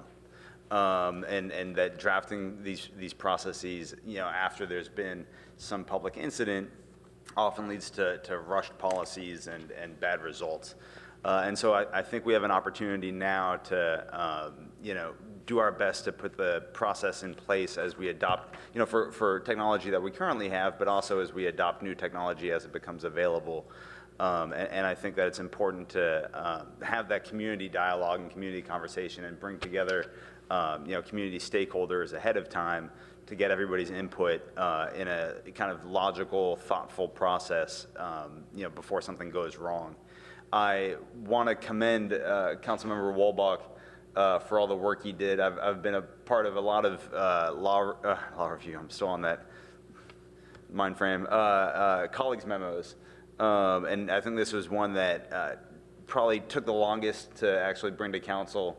Councilmember Wolbach did a diligent job of getting input and reaching out to staff ahead of time and providing a lot of data that I think was helpful for tonight's conversation and will be helpful when this goes to policy and services. So, good job.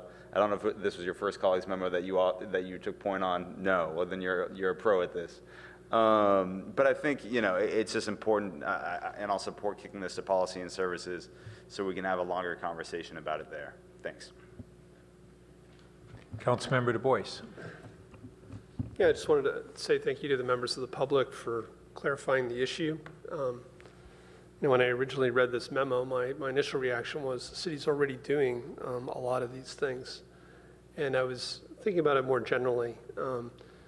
So like our CEO has come before us and talked about our PII security procedures. The city deals with credit cards, social security numbers, a lot of personally identifiable information. And we already have a lot of policies in place around that. And we can discuss those policies more broadly, but in a lot of ways, I think the security around the data is similar. And then I think we also recently passed a data retention policy, and it was reviewed, I think, by the legal staff and the city staff. So I guess you guys really just underlined this is really about surveillance technologies and dissemination policies. So if that's the intent, I'm supportive. I think we have some existing policies we can build on. And, I'd like to keep the focus just, narrow on surveillance. When I initially read this, I was thinking it was much more broad. Thanks. Well, now I do see other lights. So Councilmember Holman. Yeah, I have one question. I support this going to policy and service, but I have one question. There are things that might be deployed as safety or even like fire prevention, here or there in the foothills, that sort of thing, but might be construed as some as surveillance as well. So I'm hoping that will be a part of the conversation when this goes to policy and services, like when it's appropriate, appropriate use and not appropriate use, and what can be used, what can't be used. So I'm hoping that will be a part of the discussion there.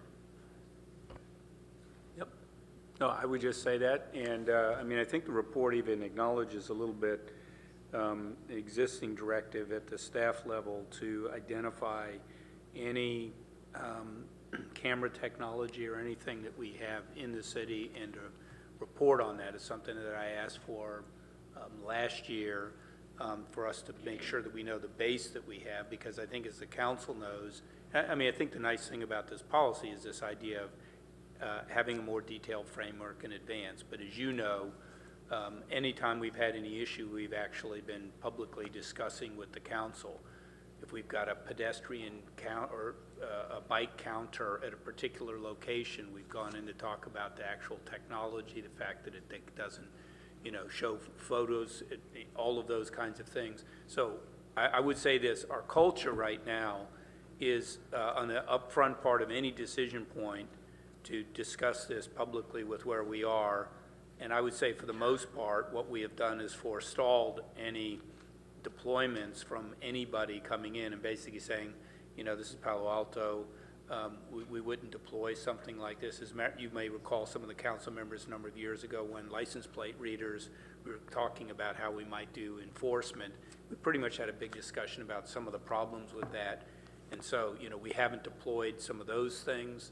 And, particularly now in a lot of the emergent smart city sensor information, I think pretty much everyone knows while there could be a lot of interest in how we could collect useful information, not so much surveillance, but capturing just data, but we really need to have policies in place before we can jump into that. So I do want to let you know that on the way to this policy ourselves, the staff mindset is, I think, very attuned to the intentions of the council and the community in this discussion. If there needs to be clarification, my one reference, just as an example, was, for instance, about drones, because we basically don't allow drones to be flown anywhere in Palo Alto, but they could be useful perhaps in fire prevention and detection. Yeah, I mean, clearly, I would hope we wouldn't say that there would be no good deployments of technologies we wouldn't, that we may not even know exist right now. But again, this process for assessing and vetting and sharing that is what we hear this is about. Vice Mayor Scharf. So I wanted to basically follow up on what the city manager just said. I mean, my view of this is there's lots of great technology that will make Palo Alto a smart city, that will provide convenience, will give us great data of how to plan, and we want all that data. I thought your point about bike counts was really good, but it's not just bike counts, it's car counts, and I think we're going to see a lot more of that, and we should see a lot more of that. And I actually do want to see a lot more of that. But I want people to have confidence that they're personally identifiable. So when we count bikes, we count cars, we're not counting their license plates. We're not saying where they move. There's nowhere you can follow them around, but we get the patterns of the big data, because that's really what we want. And then we can do our planning as a city council and as a community based on good data. And I think the more of that we have, and I'm actually hoping that what we do is we put policies in place that allow us as a city and a city staff to feel more comfortable, that every time you put a bike counter up somewhere, the citizens don't have to be concerned because they know we have a strong policy that says it's not personally identifiable. So you can, with confidence, say, yes, let's put a bike counter, let's put car counters, and then there's all the utility stuff. I mean, as we become a smart city, all that utility information we're going to have to safeguard. So frankly, I mean, I don't think it would be appropriate for people to know how much water the average, not the average, but a particular citizen used, or without having a discussion about things like that, or how much electricity they used, or that. I think those raise huge issues of privacy. So I think you want to have personal identifiable information to be very safeguarded. And the best way to do this is to have a policy beforehand. And so I think it's not just surveillance, because I think, a lot of the smart city stuff, I think it's all about personal identifiable information. And I think we should limit policy and services to some extent to be looking at personal identifiable information. I mean, I think for drones, there's a lot of uses of drones in utilities, actually. They fly along the lines to make sure they haven't, there's not a problem with them. And, they may want to fly along our lines as part of coming in from NCPA or something like that. And there may be like little small drones or something that actually go through the sewer pipes or something like that, or the water pipe, So I think we just want to, there's tons of this kind of technology. We just want to make sure that we're not invading someone's privacy and collecting personal identifiable information. So that's my view of it. So a couple questions that I have. One at a higher level, given that this is potentially a lot of policy elements to look through,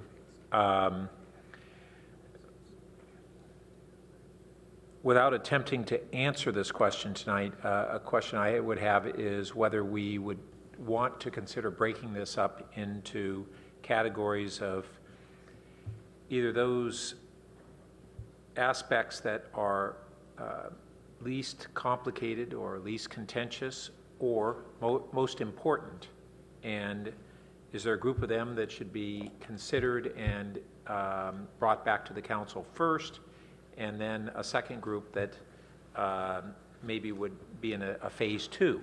And I don't know the answer to that, but I think it may be a way that we want to look at this so that we can move forward sooner on the things that are either more important or less contentious. And maybe there aren't things in either of those categories. I was encouraged by hearing more information on what we have going from Santa Clara County and their draft proposal and the consideration that's gone into it, and then also the reference to the International Association of Chiefs of Police and their policy framework. And I wondered, Chief Burns, if you might be able to shed any light on whether you've had a chance to look at this memo in the context of the IACP technology policy framework, and are they roughly aligned? Do you see areas that are different, or are they moving the same direction generally? Good evening, Mayor, members of the council. It's been a while since I read that, but generally I believe that what you're proposing, Councilmember Woolbeck's memo is consistent. And I think the idea of having the conversation in advance, establishing the values of the community, and setting standards is very prudent. And I encourage you all considering this, and I hope this moves forward to policy and service. Thank you. And then just had a couple of smaller questions, and this may be just verbiage precision, but it says the recommendation is to refer this to the Policy and Services Committee to discuss, but ordinarily it would be to consider and make recommendations. So when this comes in the form of a motion, I'd want to see the clarification on what is the intended role of the Policy and Services Committee. And then under item 4, listed under the areas for P&S to discuss, there's a reference to that the committee should survey the existing field of regulations. And I didn't know whether the intention was the committee would do that research or the committee would rely on the staff research and review it. And of course, council members will often do their own supplemental research, but what the primary thrust of that is and the intent. And then item number 5 under that, I wasn't really clear the relationship between what was intended here, between the community interests in smart city initiatives, which we've kind of had some discussion about, and security of persons and property. It seems like it was a pretty convoluted sentence that didn't link two halves of that, and I inferred that there was an intention to reconcile those two directions, but I couldn't gather that from the sentence. And I don't need to wordsmith it, I just want to know what's the intent there. So when this comes back to the for motion, maybe that clarification could come as well. And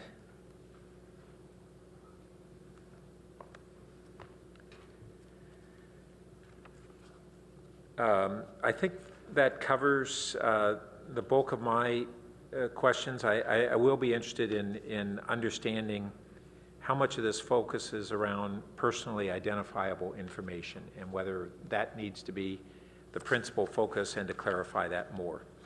So, Councilmember Woolbach, did you want to bring forward a motion? Would you like me to respond to some of the questions you just raised? Sure, you're welcome to do that before the motion. Well, actually, I think that a couple of your quibbles, hate to put you on the spot, Jim, but I think they actually came from some of the recommendations that came from staff to change the memo. So I wanted to, okay, I so did want here's to the give staff an just a opportunity moment. to weigh in, otherwise I'd be happy to. The staff makes suggestions to the authors of colleagues' memos, and then the authors own the memo. That is correct. So I'm happy. I just said I just wanted to open an opportunity for staff to weigh in if they'd like to. Otherwise, No, we might be missing a couple words in here too, the clarity, but I think it's handled well enough by a request when we're at committee to kind of clarify that and work through. Okay, and that was my sense as well. So yeah, on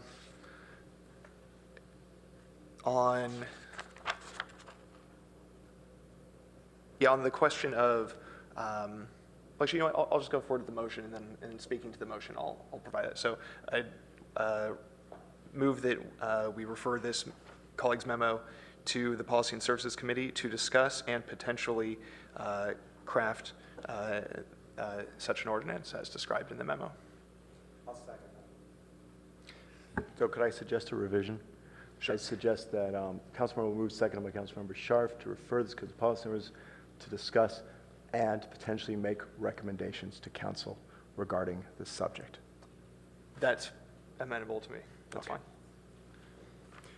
So first, I wanted to address, besides the comments I've already made, I just wanted to provide a couple of clarifications based on questions and things I heard raised.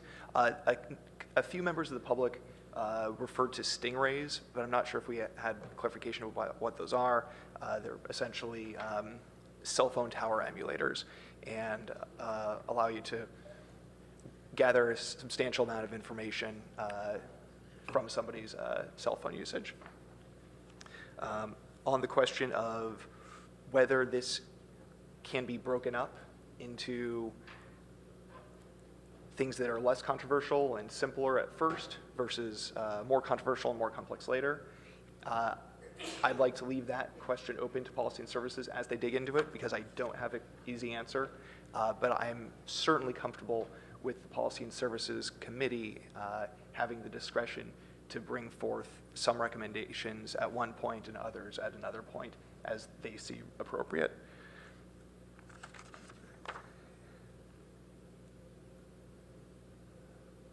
And if there are, minor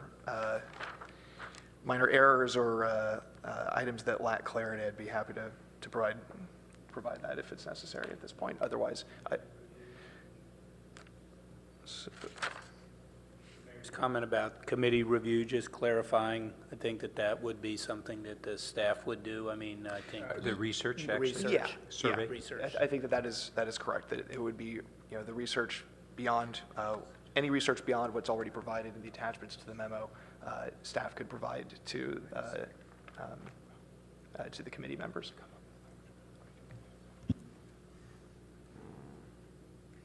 Okay, and Vice Mayor Scharf, speaking to your second. Yes, so thanks to Corey for putting this together. He did all the heavy lifting on this, and I think he deserves a lot of credit for that. I'm pleased we're doing this for the comments I made earlier. I think it's important to set these policies. I do think, as we start with Policy and Services, though, we should make it clear that the charge of Policy and Services and focus is on those technologies that create personal identifiable information. I actually do think, in hindsight, the colleagues' memo was a little broader than that, and I think that's at least what the focus should be to start with. And I think that would make the charge for staff a lot easier when they come up with stuff to us and help us out on this. So I don't know if you feel comfortable doing that. I think that's kind of assumed. I don't know if it's necessary to incorporate it into the motion, but again, giving the discretion to the Policy and Services Committee to bring forward recommendations in the order and manner that they see fit, I think that would be allowable within that scope. So I often think in these things, oftentimes it takes them a while to get it to Policy and Services. These things go on. You could have several new council members next year who haven't had this discussion. When you look at the colleagues' memo, and actually Councilmember Burt is the one who really pointed this out to me, I do think it's broader than that, and I think it would be good to start there. And so at least if we have new council members, it's clear on that. Yeah, so if we want to add something saying, starting with technologies which collect potentially personally identifiable information, I'd be fine with Yeah, I think we should just say that Policy and Services Committee should focus on technology that creates personally identifiable information. Yeah, that's fine with me. Okay. All right. I'm good. Any other comments? Councilmember Schmidt.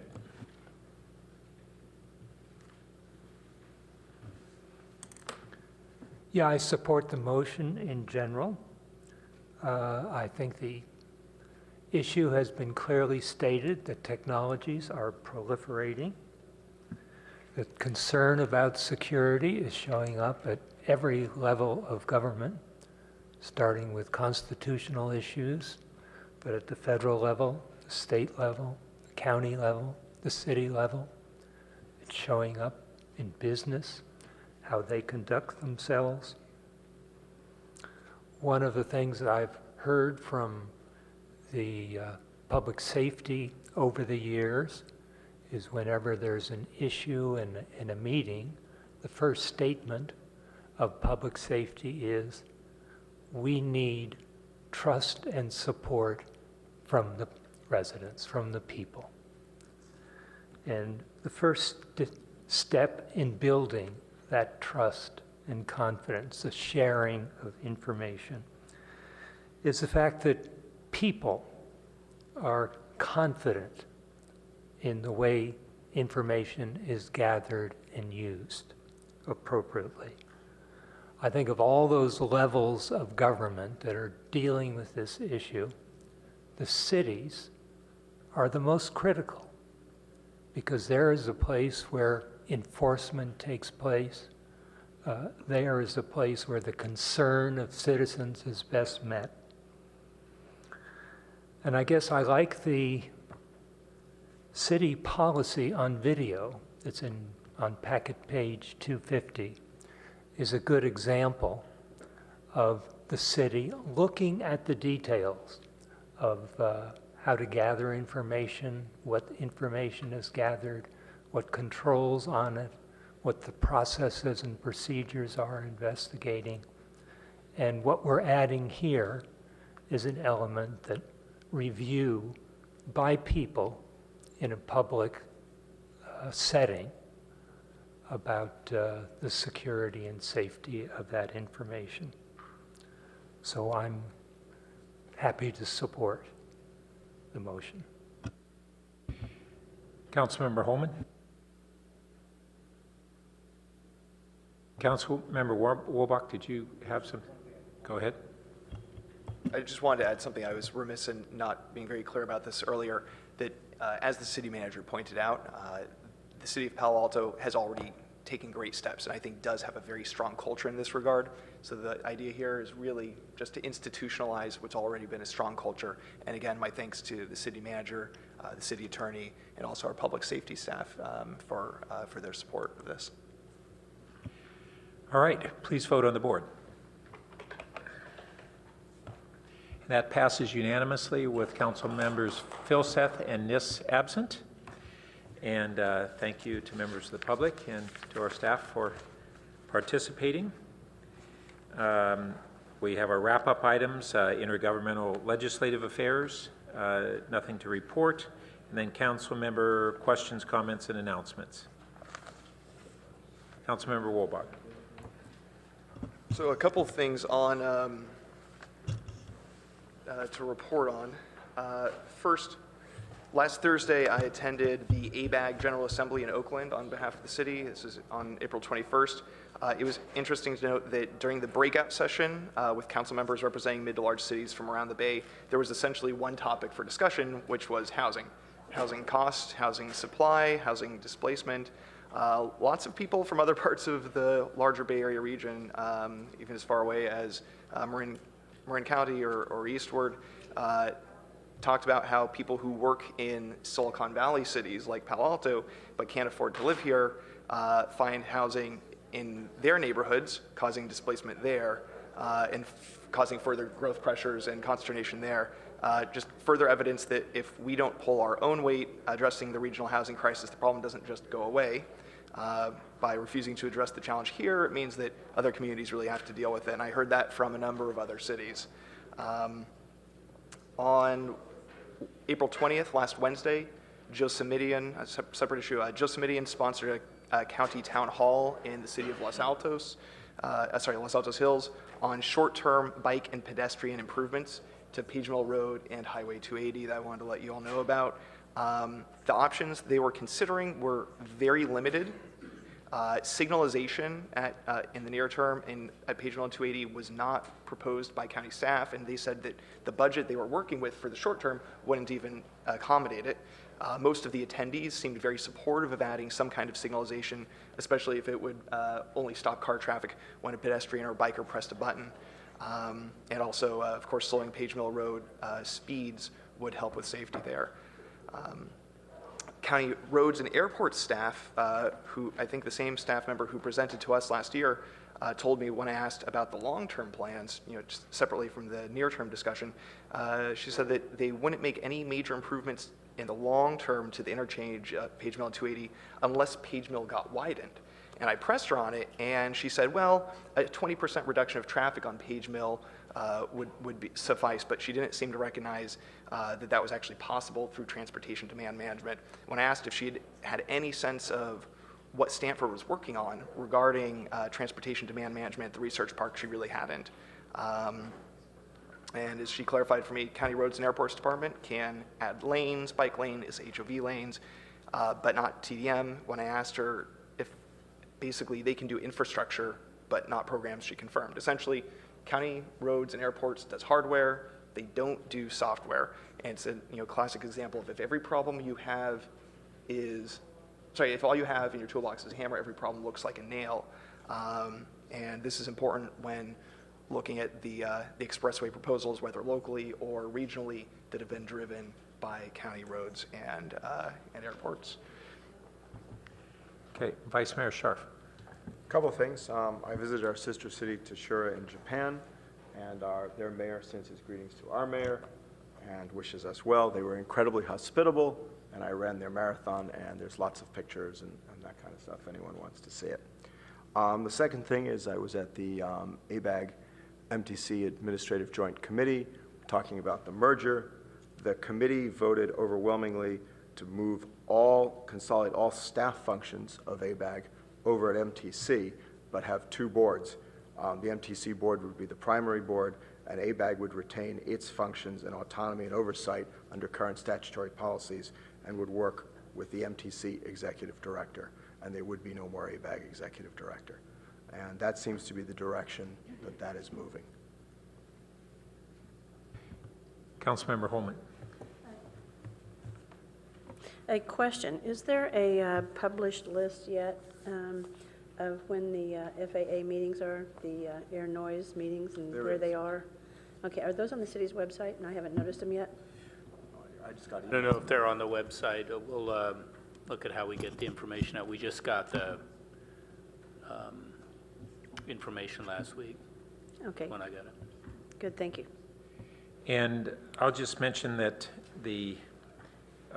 on Saturday, I went to the Matadero Creek Bikeway pop-up event, which was pretty interesting.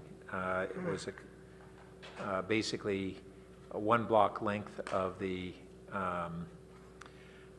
Water District right-of-way that was opened up for members of the public to go through and pass through, and